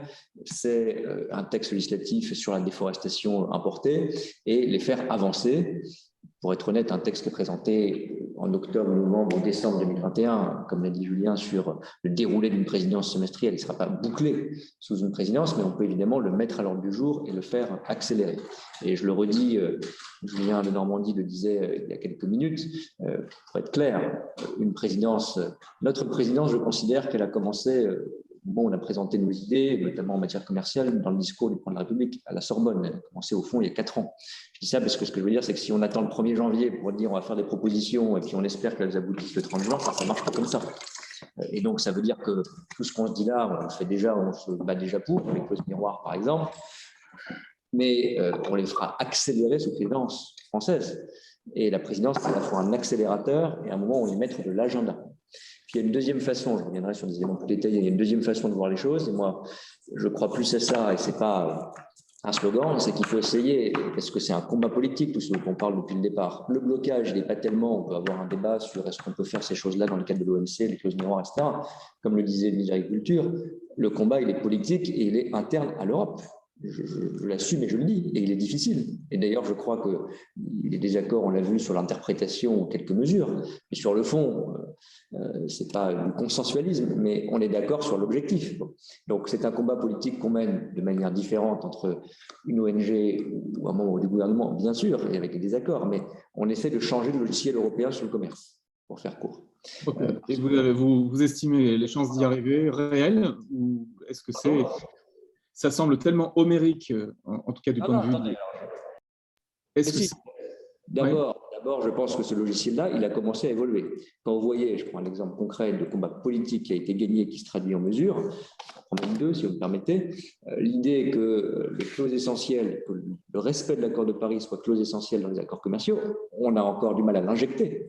Mais là, c'est la position officielle de la Commission européenne depuis qu'elle a présenté le Green Deal en décembre 2020. On ne manque pas de lui rappeler. C'est nous qui avons lancé le premier. C'était une lettre solennelle du président de la République auprès de la Commission d'alors, M. Juncker, qui a dit on n'acceptera plus de nouveaux accords que vous commencez à négocier si on n'est pas capable d'avoir cette exigence environnementale. Je prends un autre exemple qui est directement un sujet de politique commerciale et d'enjeux climatiques, c'est le mécanisme d'ajustement carbone aux frontières. Je le dis avec d'autant plus de sérénité que ce n'est pas une idée qui date de ce mandat et de ce gouvernement, c'était un combat français d'avant. Je crois qu'on l'a amplifié, on l'a accéléré. Aujourd'hui, il y a, j'estime, une vingtaine de pays, et donc une majorité claire, qui sont au niveau européen favorables au principe d'un mécanisme d'ajustement carbone aux frontières. Donc le combat politique, il porte ses fruits, il se traduit en mesures.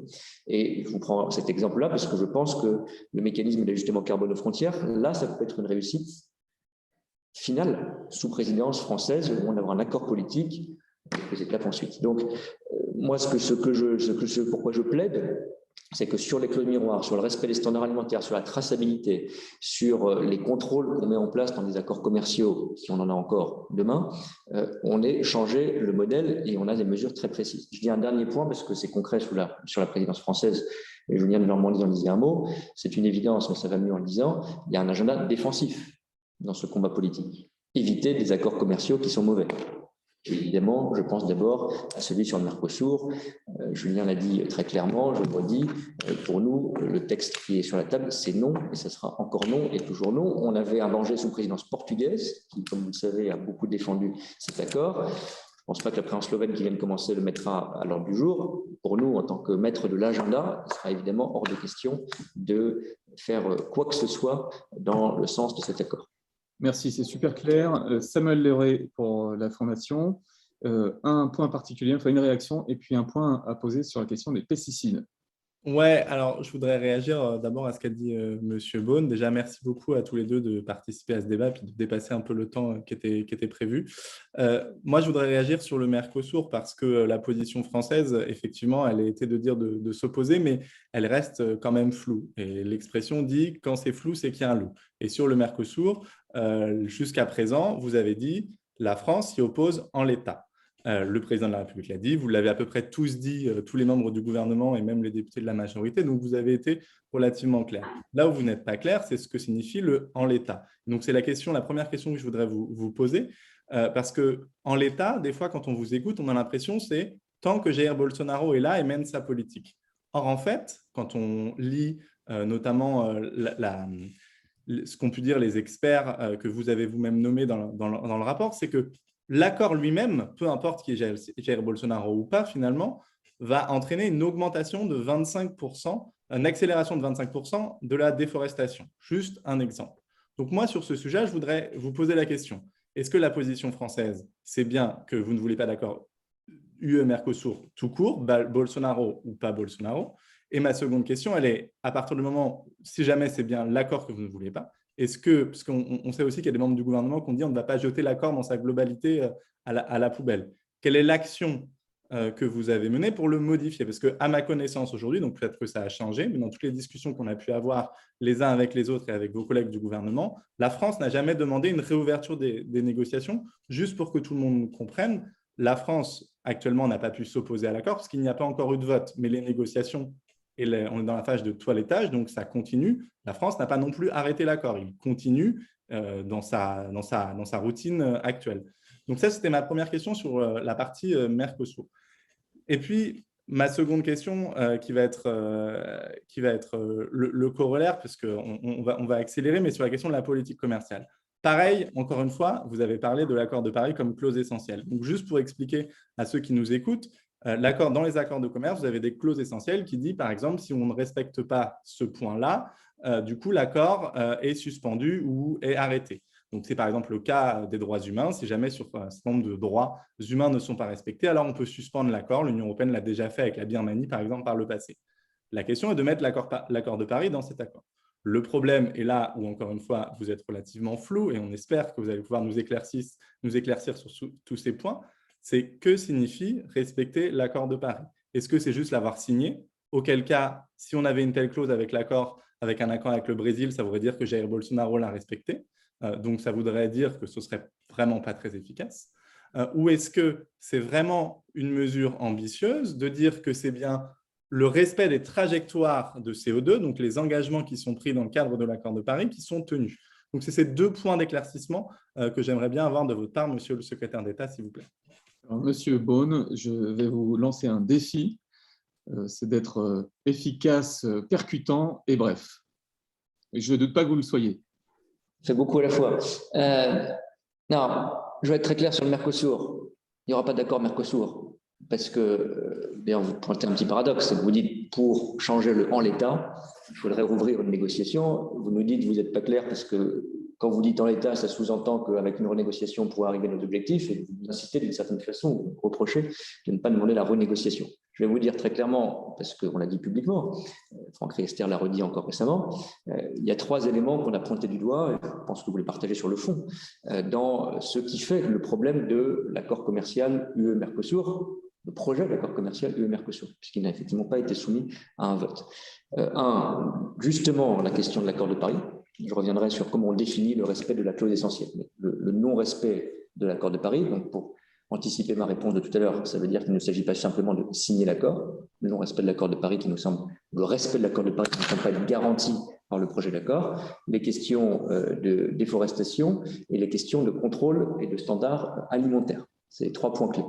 Je ne vais pas rentrer trop en technique, mon sentiment profond, c'est que il faudrait en effet renégocier un accord de manière assez profonde pour atteindre ces objectifs, auquel cas ce serait un sujet différent.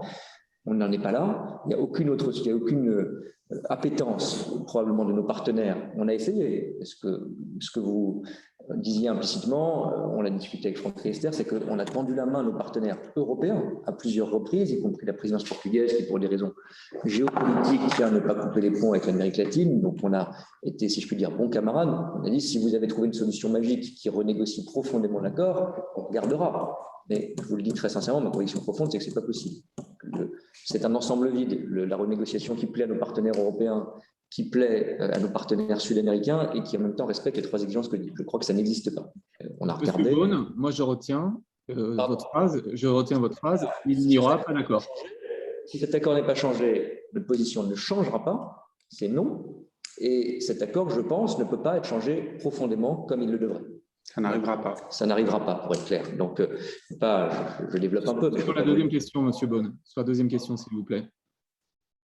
Sur la deuxième question. Oui, sur la deuxième question, sur la clause essentielle. Je tiens quand même à repréciser, néanmoins essayer d'être percutant et court, mais l'idée que l'accord de Paris soit une clause essentielle, c'est-à-dire sur le même plan que les droits humains, dont le non-respect entraîne la suspension de clauses commerciales, c'est quand même une victoire politique, je veux dire idéologique, extrêmement forte.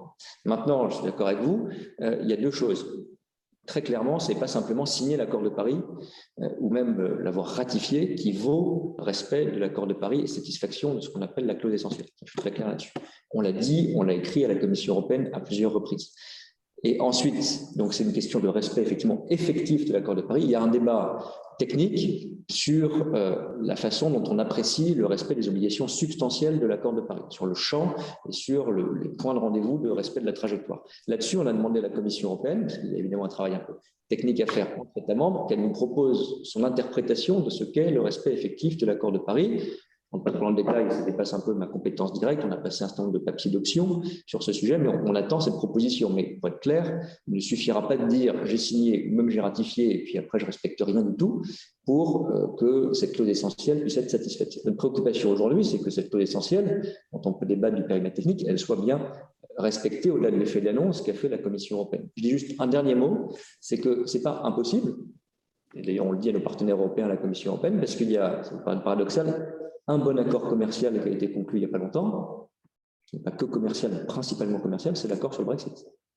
Dans l'accord qu'on a signé avec le Royaume-Uni, il y a le respect de l'accord de Paris. Pour être honnête, on a des inquiétudes sur beaucoup de choses avec le Royaume-Uni, mais pas sur leur non-respect de l'accord de Paris. Donc, on dirait que c'est plus facile. Mais ça veut bien dire que c'est possible, c'est écrit noir sur blanc dans ce qu'on appelle l'accord de commerce et de coopération avec le Royaume-Uni. Donc voilà, ces progrès-là, ils arrivent. Et sur la clause essentielle, je suis aussi clair qu'on peut, ce n'est pas simplement signer un bout de papier. Très bien, merci Monsieur Beaune. Marine Colli, je voudrais vous passer la parole s'il vous plaît. Je rappelle que vous êtes responsable des enjeux publics chez Interbev. Et au passage, je n'ai pas mentionné, la fonction de Samuel, qui est responsable du plaidoyer à la FNH, notamment sur les questions de mondialisation, on l'a compris, mais pas que. Marine Colli, à vous la parole. Vous aviez plusieurs questions sur la déforestation, sur la cohérence des traités internationaux, sur le CETA.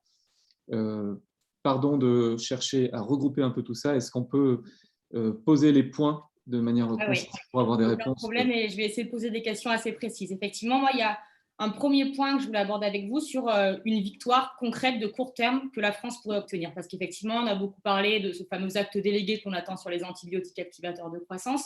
Pour nous, ce n'est pas le seul point qui est important. Il y a un autre point qu'on a identifié qui pourrait faire l'objet d'une victoire de court terme, c'est effectivement la mesure miroir sur la traçabilité des bovins. Et on pense que cette mesure miroir, vous pouvez l'obtenir en utilisant le règlement que vous avez évoqué sur la déforestation importée. C'est un règlement qui est annoncé dans les prochaines semaines à Bruxelles. Alors, le lien entre déforestation et traçabilité des bovins, il n'est pas forcément évident, donc peut-être juste un mot là-dessus. En fait, il y a un lien dès lors qu'on s'intéresse aux viandes bovines brésiliennes que l'Union européenne importe. Parce qu'il faut savoir qu'avant un possible ou non accord de libre-échange avec le Mercosur, l'Europe importe déjà beaucoup de viandes bovines brésiliennes. Elle en importe environ 130 000 tonnes chaque année. Et ces viandes brésiliennes, elles ne répondent pas du tout aux mêmes normes de traçabilité que les viandes bovines françaises et européennes. Bruno l'a dit, en Europe, la règle elle est très claire. Les éleveurs ont l'obligation de tracer, d'identifier et de suivre leurs animaux tout au long de leur vie, de la naissance à l'abattage. Au Brésil, c'est différent.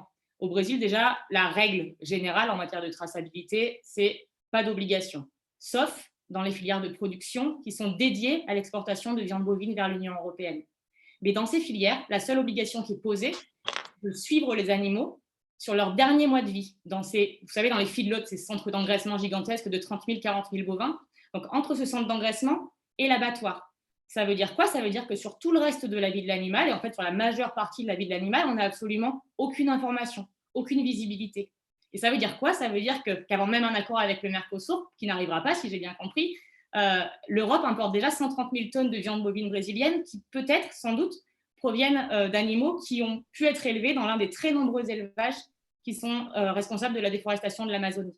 Donc ce point concret, c'est un point sur lequel on attend une avancée rapide parce que clairement, on ne va pas pouvoir applaudir une loi sur la déforestation importée européenne si dans le même temps on continue de fermer les yeux sur ce sujet des importations de viande bovine brésilienne qui peut-être sont responsables de la déforestation de l'Amazonie, peut-être parce qu'on ne peut pas le prouver, parce qu'on n'a pas su imposer nos exigences en matière de traçabilité et de transparence. Donc ma première question, est-ce que vous êtes prêts à porter ce point concret en tant que mesure miroir à obtenir, un peu comme un but de guerre à la fin de la présidence française de l'Union européenne?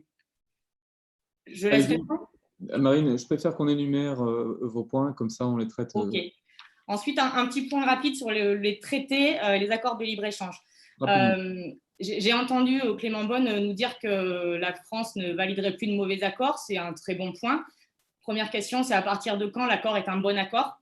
On va revenir sur le CETA. Est-ce que le CETA, c'est un bon accord? Je vais rappeler que le CETA, pas plus que l'accord avec le Mercosur, n'intègre de mesures miroirs dans sa conditionnalité. En viande bovine, on exige dans le texte de l'accord du CETA absolument aucune exigence supplémentaire en termes de normes de production ou de durabilité que ce qu'on impose déjà à toutes les importations, c'est-à-dire pas grand-chose. Et deuxième question, est-ce qu'on ne pourrait pas aller encore plus loin et se dire, alors là j'ai rarement dit ça, mais se dire que finalement l'accord bilatéral, il peut devenir une solution. Parce que quand on parle de mesures miroirs, effectivement, on nous oppose toujours le même sujet, on nous dit ça va être compliqué, ce que vous demandez c'est contraire aux règles du commerce international dictées par l'OMC, vous posez là des nouvelles barrières au commerce. Mais du coup, si on a ça en tête, finalement la façon la plus facile juridiquement d'avancer sur les mesures miroirs, c'est bien de le faire via des accords bilatéraux, à condition effectivement que ce soit de bons accords. Ça veut dire à condition que les deux parties se mettent d'accord sur les conditions qui vont permettre de bénéficier d'abaissement de droits de douane. Et ces conditions, pour nous, elles sont claires. Les conditions, elles doivent intégrer toutes nos mesures miroirs. En viande bovine, ça veut dire que l'Europe, demain, doit dire à son partenaire commercial, je vais ouvrir mon marché à vos viandes bovines produites dans votre pays, à la condition que vous soyez en mesure de nous démontrer très clairement qu'elles proviennent de bovins qui n'ont pas été nourris aux farines animales, qui n'ont pas été dopés aux antibiotiques, qui ont été tracés tout au long de leur vie et qui ont bénéficié de conditions minimales en termes de bien-être animal. Je crois que je vais m'arrêter là. Déjà, si j'ai des réponses à ces deux questions, ce serait très bien. Voilà, et Monsieur Beaune, je vous ai posé un défi tout à l'heure, je le pose à nouveau. Est-ce que vous pouvez être percutant et concis, s'il vous plaît? On va essayer. Sur le premier sujet, sur le sujet de traçabilité, oui, ça fait partie de l'exigence qu'on porte pour le règlement qu'on attend en fin d'année sur la déforestation importée. Donc pareil, je ne dis pas que c'est encore gagné, mais il faut que c'est les exigences qu'on porte et on espère que le projet de la Commission, il inclura ça, parce que vous avez raison, sinon on ne peut pas coter. Sur la qualité, sur les audits sanitaires et la qualité de la traçabilité actuelle, de l'effectivité des contrôles actuels faits par les partenaires du Mercosur, commencer par le Brésil. On avait, avec Julien Normandie, et ça avait été partie de l'évaluation remise au Premier ministre, On avait quantifié, enfin documenté, les lacunes majeures dans le système d'évaluation, de traçabilité et de suivi des pays du Mercosur et notamment du Brésil. C'est un point qu'on avait d'ailleurs partagé avec nos partenaires européens pour montrer, justifier le troisième pilier que j'évoquais, c'est-à-dire l'insuffisante, on va dire pudiquement, qualité des standards alimentaires et de leur suivi. Donc pour nous, ça fait partie des raisons qui justifient, au-delà des mécanismes généraux, qu'avec le Mercosur, c'est non. Donc, je ne peux pas être plus clair là-dessus. Maintenant, on espère que dans le règlement européen, on se bat pour, dans le règlement de déforestation importée, on ait ce mécanisme général de traçabilité qui soit porté. Je veux juste dire quelque chose, je fais une incise, mais ça va être trop long. D'abord, sur la logique des clauses miroirs. Je mets là-dedans, en fait, l'idée d'avoir une sorte, comme on dit en bon anglais, de level playing field, d'équité dans nos exigences, qu'elles soient alimentaires, sanitaires, environnementales. C'est exactement pour moi la même logique de ce qu'on essaie d'introduire sur le sanitaire et sur les standards dans les accords commerciaux, au nom de quoi on refuse un accord commercial, que ce qu'on va faire sur la taxe carbone aux frontières. C'est l'équité, la symétrie protégée de nos standards. Moi, je ne crois pas qu'on aura un grand soir ou un grand paquet de la mesure miroir de manière transversale. Je pense qu'il faut le traiter par des sujets sectoriels, non pas pour une logique de petits pas, mais parce que sinon, on n'arrivera pas à avoir l'espèce de règlement cadre, a fortiori à l'OMC, mais même au niveau européen, qui dit la logique miroir s'est installée. On l'aura par des objets concrets, MACF sur la taxe carbone, la déforestation importée, quelques accords commerciaux. Ma deuxième incise là-dessus, c'est que, on risque d'être provocateur, mais pour le plaisir d'une discussion ultérieure, ce que Julien Normandie disait, le sujet, c'est les accords de libre-échange, et l'appellation est révélatrice. C'est la logique même qu'on suit dans les accords de deuxième génération au niveau européen, c'est-à-dire avant, baisser les droits de douane, maintenant, on met en concurrence des normes, avec l'espoir initial que ça tirait vers le haut, et on voit bien que ce n'est pas toujours le cas. Mais quand vous n'avez... Donc, il vaut mieux, évidemment, c'est la logique qu'on suit pour le Mercosur, de ne pas avoir d'accord, c'est d'avoir un mauvais accord.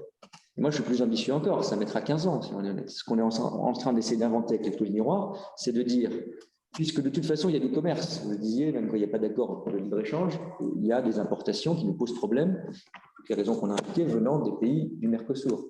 Comment on répond à ça? Est-ce que votre droit de douane de 10 ou 15%, il ne répond pas au problème? Il y a une sorte de barrière que vous détruisez si vous avez un mauvais accord de libre-échange ou un accord trop libre-échangiste. Mais le sujet, c'est qu'il faut qu'on ait des accords commerciaux, je ne sais pas comment il faut les appeler, de troisième génération, dans lesquels on se sert de notre pouvoir. On est le premier marché ouvert au monde. Je dis ouvert parce que j'exclus la Chine. On est le plus important que les États-Unis. On doit pouvoir utiliser à l'avenir, on n'a pas encore cet outil, les accords commerciaux pour imposer nos standards. Même par rapport à une situation où il n'y a pas d'accord commercial et on commerce avec les règles standards de l'OMC. Donc, je fais cette insiste parce que ce qu'on dit avec les clauses miroirs, c'est qu'on essaye d'inventer, c'est un peu ambitieux, mais un modèle dans lequel il y aura un jour des accords commerciaux qui seront bons. Et en attendant, on est dans cette espèce d'entre-deux, on essaye parfois d'améliorer un accord commercial, parfois de le tuer, parce qu'il n'est pas au bon niveau. On va essayer d'être clair là-dessus. Ok, merci beaucoup, Monsieur Beaune. Marine, est-ce que vous avez un dernier mot à ce sujet pour qu'on puisse clore la discussion à ce stade? Et puis, je passerai la parole également en conclusion à Samuel Leray. Moi, j'ai juste besoin d'une réponse extrêmement simple. Est-ce que le choix clair et très clair politique de la France, c'est de dire on ne validera plus aucun accord tant que le travail sur les mesures miroirs n'aura pas été fait? Est-ce qu'on a vraiment un oui ferme et définitif, plus aucun accord tant que toutes les mesures miroirs n'auront pas été adoptées? Si on n'y va pas à pas, ça va prendre un peu plus de temps, mais est-ce qu'on peut juste avoir cette réponse précise? Ok, question claire, réponse claire. On est complètement sur le bilatéral aussi, mais là-dessus, pour être clair, nous, on ne veut pas rentrer dans des nouvelles négociations et des nouveaux accords qui ne sont pas à ces exigences-là. Je vais être très honnête, il y en a qui sont plus ou moins dans les tuyaux. Et là, on mène un combat parce qu'on a même un risque d'être en minorité. On a fait en sorte d'éviter, je ne rentre pas trop dans le détail, mais vous le savez, la scission des accords pour garder une forme, disons-le franchement, de droit de veto. On le fait sur le Mexique, on le fait sur le Mercosur. On a eu des accords sur lesquels la négociation était déjà engagée, on a essayé de les améliorer. On l'a pris à la fin. Nicolas Hulot y a contribué d'ailleurs sur le CETA. Et il y a des accords qui sont déjà lancés, type Australie ou Nouvelle-Zélande, sur lesquels on a une très grande vigilance, mais pour être très honnête, ça ne peut pas être oui ou non, parce que c'est là aussi un combat politique à mener avec nos propres partenaires et avec la Commission qui négocie. On s'est opposé, dans le cas concret qu'on a eu, on s'est opposé à l'ouverture de négociations de nouveaux accords. Là, on avait la question binaire. Est-ce que vous êtes pour ou contre ouvrir une négociation nouvelle avec les États-Unis sous Donald Trump? C'était une folie d'ouvrir une négociation, même limitée, mais d'un accord commercial avec les États-Unis. On a perdu parce que c'était un vote à la majorité et la négociation s'est engagée. Donc, je vous rassure, on s'est débrouillé pour qu'elle soit très fortement enlisée. Si un nouvel accord se présente, sauf s'il est merveilleusement nouveau et merveilleusement protecteur sur le plan sanitaire, alimentaire, climatique, on aura la même position qui est de dire on ne se lance pas tant qu'on n'a pas révisé notre politique commerciale. Et franchement, je crois que c'est en train de réussir, trop lentement, mais c'est en train de réussir. Progressivement, on est en effet hostile à se lancer dans une négociation commerciale entièrement nouvelle qu'on ouvrirait avec tel ou tel bloc. Et sur la logique générale, parce que je n'ai pas répondu complètement à votre question, on est d'accord pour dire qu'on n'a pas besoin des accords bilatéraux, c'est plus restreint en périmètre, mais je pense qu'on peut obtenir des choses. La question, je le dis là encore, et je dirai un dernier mot là-dessus, parce que c'est un point politique clé, c'est le combat politique interne à l'Europe. Alors, la question tabou, c'est vous me direz pourquoi on fait tout ça à s'ennuyer, pour rester poli, à convaincre nos partenaires européens, alors qu'on est d'accord pour porter une ambition plus forte et que c'est finalement parfois nos propres partenaires qui nous ralentissent. Je dis simplement, réfléchissons. Je ne veux pas vous faire la réponse juridique qui est c'est dans les traités, mais c'est vrai. Mais on pourrait, faisons abstraction de ces contraintes, même difficiles. Je ne conseillerais pas, pour l'ambition qu'on est en train de décrire sur le plan sanitaire, environnemental, etc., qu'on ait une politique commerciale entièrement nationale.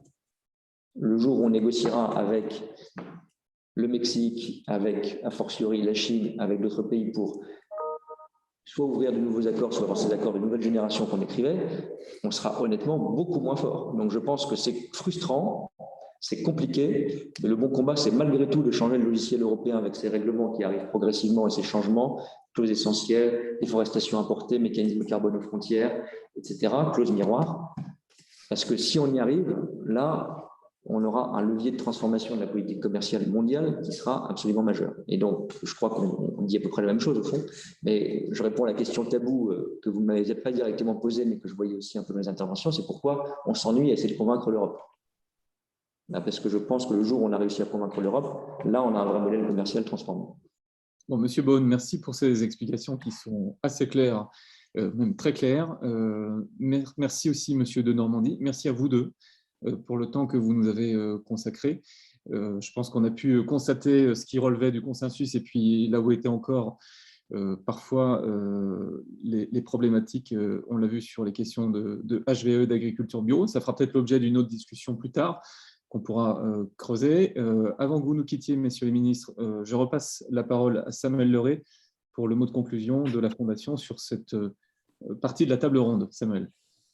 Bien, merci beaucoup, messieurs les ministres, d'avoir participé à ce premier talk de la Fondation. C'était vraiment important pour nous de vous avoir tous les deux pour rassurer Monsieur Beaune. Évidemment, la Fondation, mais je pense comme toutes les organisations qui ont participé, sont vraiment à 100% engagés dans et croient en l'Europe. On ne verrait pas une politique commerciale sans Europe. C'est vraiment essentiel pour nous. Donc, on vous rassure sur ce sujet-là. C'est un message qu'on passe également très régulièrement. On en a besoin, mais on a besoin d'une parole forte. Et donc, du coup, moi, je retiens que sous présidence française, on va vous voir batailler. Nous, en tout cas, on sera là. Puis, on sera là pour rappeler si jamais sur les différents points que vous nous avez abordés, vous n'arrivez pas à tenir parole, vous n'y arrivez pas, notamment sur le Mercosur, notamment sur la stratégie déforestation importée. C'est des points qui seront importants. On n'a pas pu faire tous les points, notamment sur la partie pesticides. On aurait voulu vous aborder puisqu'il y a une question qui va revenir, c'est la question du glyphosate. Et donc, interdire le glyphosate en 2022, qui, je crois, est encore la position française, puisque ça l'était au moins du temps de Nicolas Hulot en 2017. L'idée, c'est comment est-ce qu'on interdit le glyphosate sans interdire les produits importés. Donc, on aurait aimé avoir cette discussion. C'était le dernier point qu'on n'aura pas eu le temps de faire. Mais j'espère qu'on aura le temps d'en discuter, en tout cas en bilatéral. Et nous, côté Fondation, on continuera à parler à tous les gens qui nous ont suivis sur les réseaux sociaux aujourd'hui sur tous ces points-là, les informer, parce que c'est un combat qu'on pense essentiel. On ne fera pas la transition agroécologique sans mettre des mesures miroirs. Et donc, c'est un peu le point qu'on voulait rappeler à la fin. Et on continuera à travailler avec vous, à dire quand on n'est pas d'accord et à dire quand on est d'accord dans les prochaines semaines. Voilà, HVE et glyphosate, ça fait de quoi occuper une bonne soirée. Donc, je propose qu'on fasse un deuxième round dans quelques temps. Merci Samuel. Messieurs les ministres, je note que vous prenez. En tout cas, les pouces levés, je les interprète comme ça. J'espère que j'ai raison. Merci à tous. On va passer à la dernière séquence avec Chantal Joanneau et Guillaume Gauthier. Merci d'avoir été patient. Je sais que les agendas et le temps est compté pour tout le monde. Donc, merci à vous deux pour cette patience. Chantal Jouanneau, bonsoir. Bonsoir. Vous êtes présidente de la Commission nationale du débat public. Guillaume Gauthier, bonsoir. Bonsoir.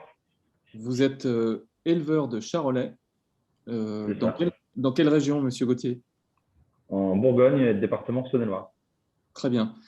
Alors, Madame Jouanneau, est-ce que vous pouvez nous redire ce qu'est la CNDP, la Commission nationale du débat public, et comment se fait-il qu'en pleine crise de Covid, cette commission ait eu à traiter de la PAC, de la politique agricole commune, et puis évidemment, vous nous direz les conclusions qui sont sorties de ce débat public.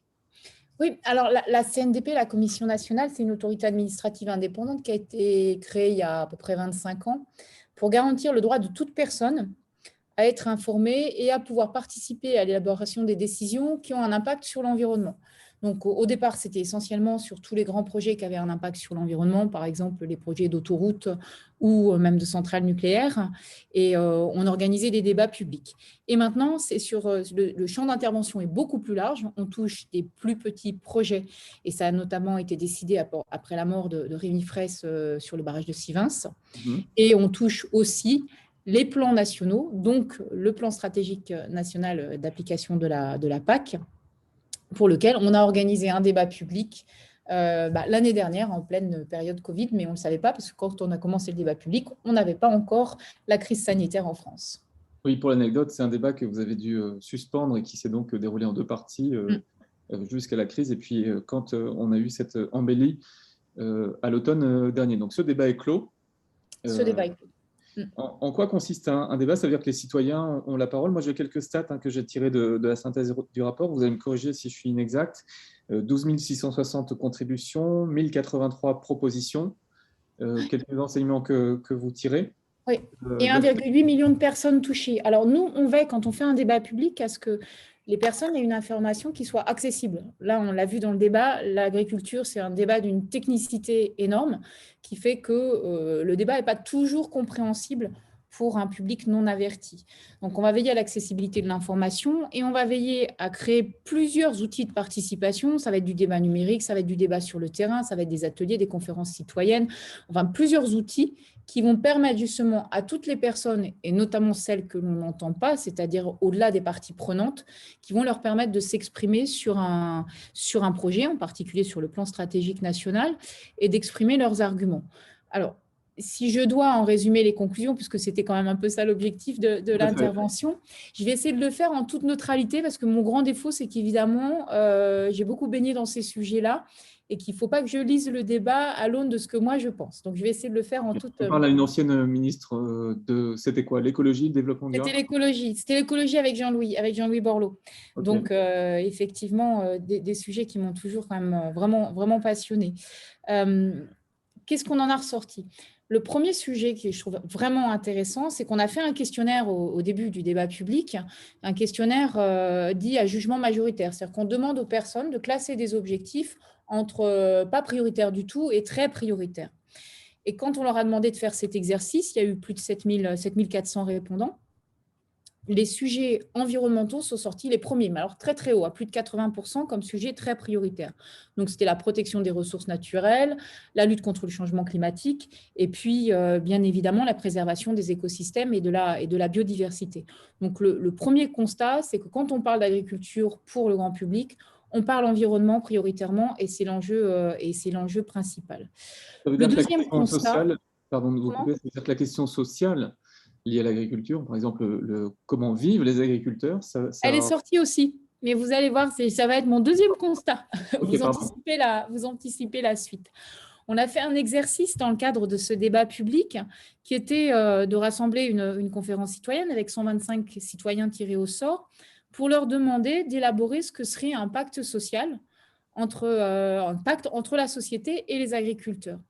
Et ça, c'était vraiment super intéressant puisqu'ils se sont mis d'accord autour de 6 priorités, donc 6 objectifs: assurer la transition écologique, la juste rémunération des agriculteurs, assurer une alimentation saine.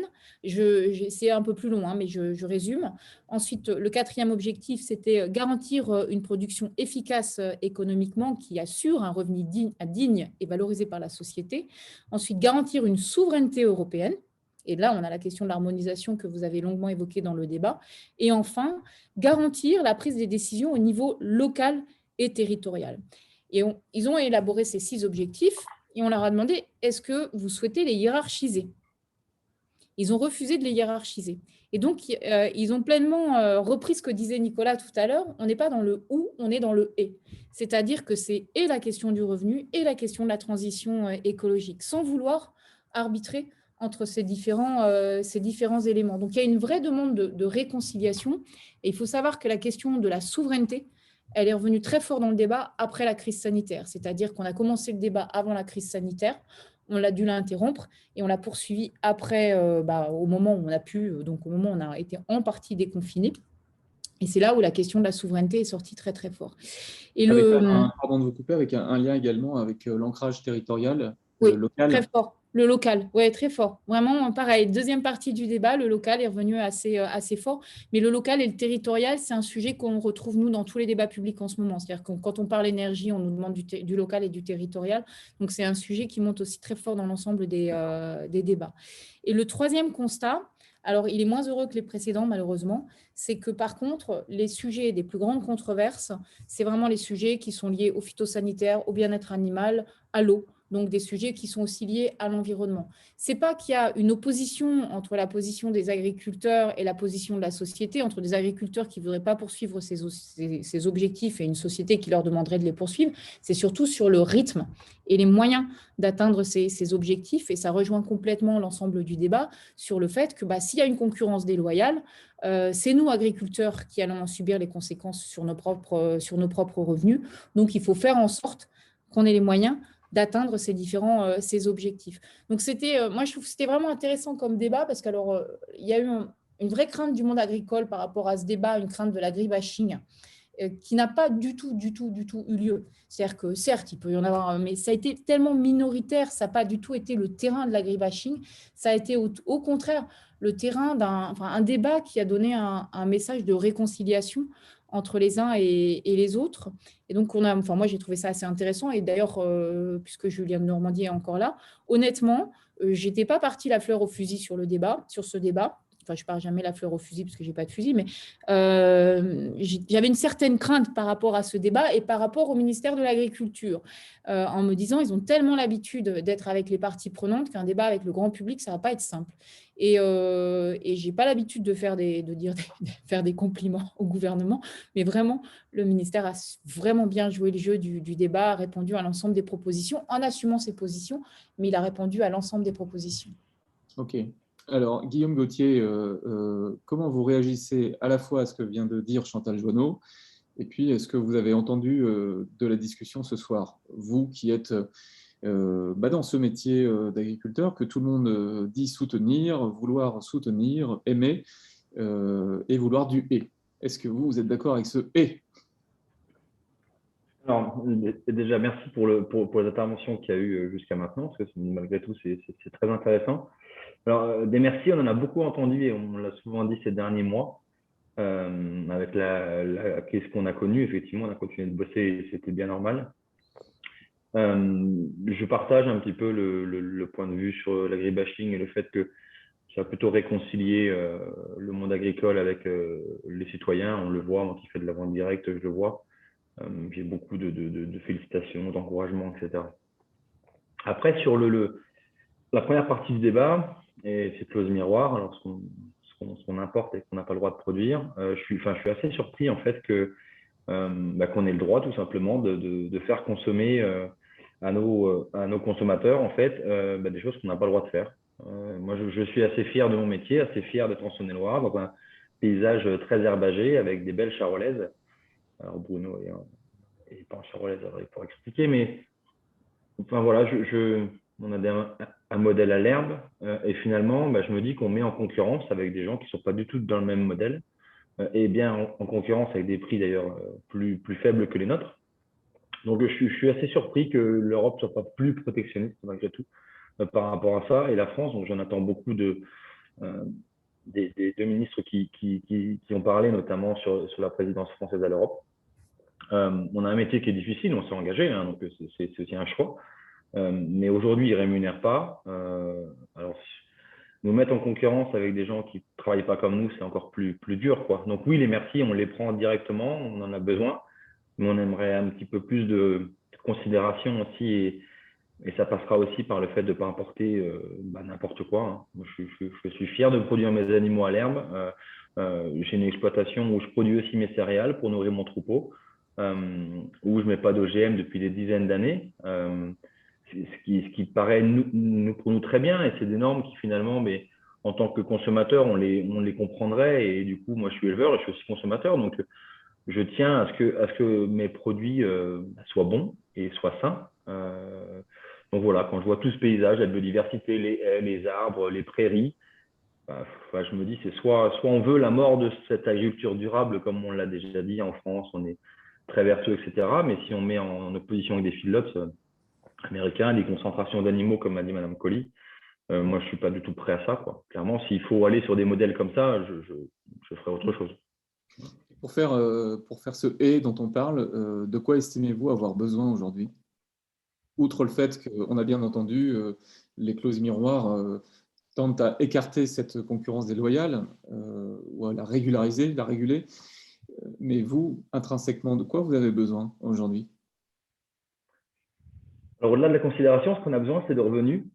Alors, il y a eu les états généraux de l'alimentation et voilà, c'était un pas, j'étais très optimiste. Je suis un peu moins, mais je vais regarder ce qui va se passer dans les prochains mois. Moi, aujourd'hui, on a une filière qui est très difficile à manœuvrer, et en tant qu'éleveur, finalement, on est des petits, et je voudrais déjà que le ministre s'attaque à la rémunération des exploitants, en continuant ce qu'on fait sur le travail, la biodiversité, enfin tout ce qu'on a dit précédemment dans ce débat. Pour nous, c'est essentiel, mais on est prêt à être encore meilleur, mais à un moment donné, il faut aussi qu'on arrive à en vivre. Et M. Hulot, au tout début, a eu un constat, une présentation en disant qu'il y avait une grosse génération qui partait en retraite. Il y a un grand nombre d'agriculteurs et d'éleveurs notamment qui vont partir dans les 5 prochaines années en retraite. Aujourd'hui, je ne suis pas persuadé, M. le ministre doit le savoir mieux que moi, mais pas persuadé qu'il y ait beaucoup de jeunes qui soient en face. Et malgré tout, sans revenu, on n'attirera personne, quoi. Alors, il y a des campagnes de pub qui sortent, hein, je l'ai déjà vu sur Twitter, très bien, mais s'il n'y a pas de revenus, voilà, les jeunes n'y viendront pas, et du coup, c'est un métier qui peut disparaître. Alors, si en plus, on nous met sur le dos le fait qu'on produit de la viande à pas cher, avec des hormones, avec des OGM, voilà, à un moment donné, on n'y arrivera pas, quoi, clairement. Chantal Jouanneau. Oui. Il y a toujours il y a la question de la contre-faim. Il y a la question du vrai prix de l'alimentation. Et autour de la table, il y a toujours un grand absent. C'est celui qui fait des messages publicitaires pour dire que la bonne nourriture n'est pas chère. Et que c'est bien d'avoir une nourriture pas chère. Ce n'est pas dans les comptes rendus du débat public, hein, mais c'est quand même ce que je pense fondamentalement, c'est qu'il y a un vrai sujet autour de ces messages qui sont délétères. Il faut le juste prix, c'est celui qui rémunère et l'agriculteur et la protection de l'environnement. Ce que vous voulez dire, c'est que c'est aussi une question culturelle. C'est une question culturelle, c'est une question de laisser promouvoir des publicités où on vous explique que moins c'est cher, mieux c'est, ce qui est entièrement faux. On peut pas, c'est une contradiction absolue.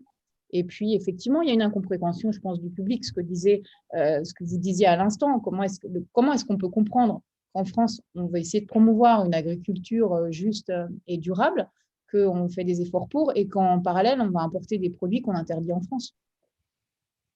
Sur les questions de souveraineté et d'ancrage local, est-ce que vous avez des précisions, Madame Jouanneau, et puis ce sera ma dernière question, et on écoutera Guillaume Gauthier à ce sujet, des précisions sur ce que les Français entendaient par ça, ou éventuellement ce qu'ils proposaient à ce sujet? Le local, c'est deux choses. C'est la décision locale, c'est-à-dire le choix d'avoir une politique qui soit la déclinée au plus proche du terrain. Et c'est aussi effectivement le circuit court qui revient de manière assez fréquente et assez récurrente. Et la souveraineté, c'est ce dont on parle depuis le début. c'est d'une part garantir l'autonomie alimentaire. Alors ça, c'est revenu très fort avec, au moment de juste après la crise sanitaire. Et puis, c'est aussi effectivement se défendre et faire en sorte que les normes que l'on applique en France et en Europe soient respectées et soient pleinement appliquées.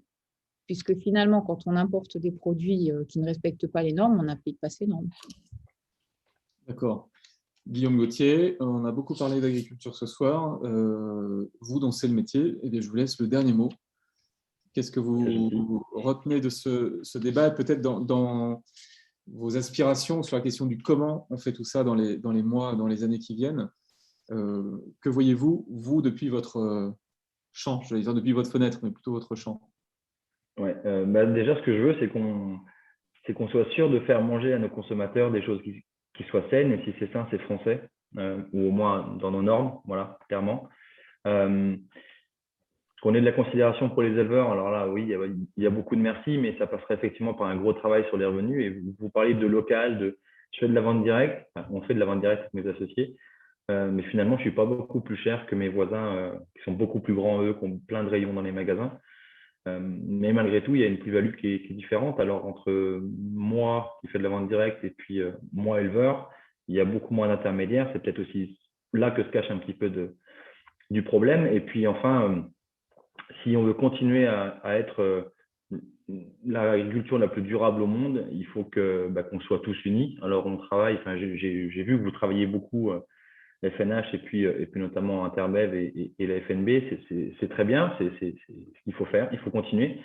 Et il faut derrière nous que le gouvernement, que l'État soit derrière ces paysans, parce que pour moi, en tant que jeune éleveur, je suis rentré dans ce métier parce que j'ai une grande fierté. C'est un métier qui vient de mes parents et de mes grands-parents. Et pour moi, c'est un des socles de la France. Sans agriculture, il n'y a pas de France. C'est ce qui a fait l'histoire de la France. Si on veut qu'elle s'écrive ensemble demain, il faut protéger l'élevage français, voilà, et l'élevage herbage. Voilà. Très bien.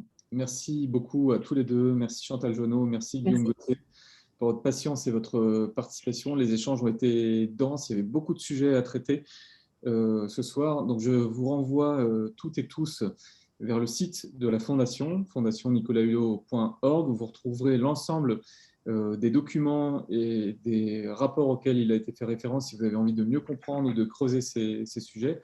Je remercie M. Denormandie et M. Beaune qui ont accepté de participer aussi à ce débat ce soir. Merci, messieurs les ministres. Merci à toute l'équipe de la FNH, Amandine Le Breton, Samuel Leray notamment. Merci aussi aux participants d'Interbev et de l'Institut Veblen qui ont contribué à tout cela. Ce talk, vous pourrez le retrouver également en replay. Bonne soirée et à très bientôt.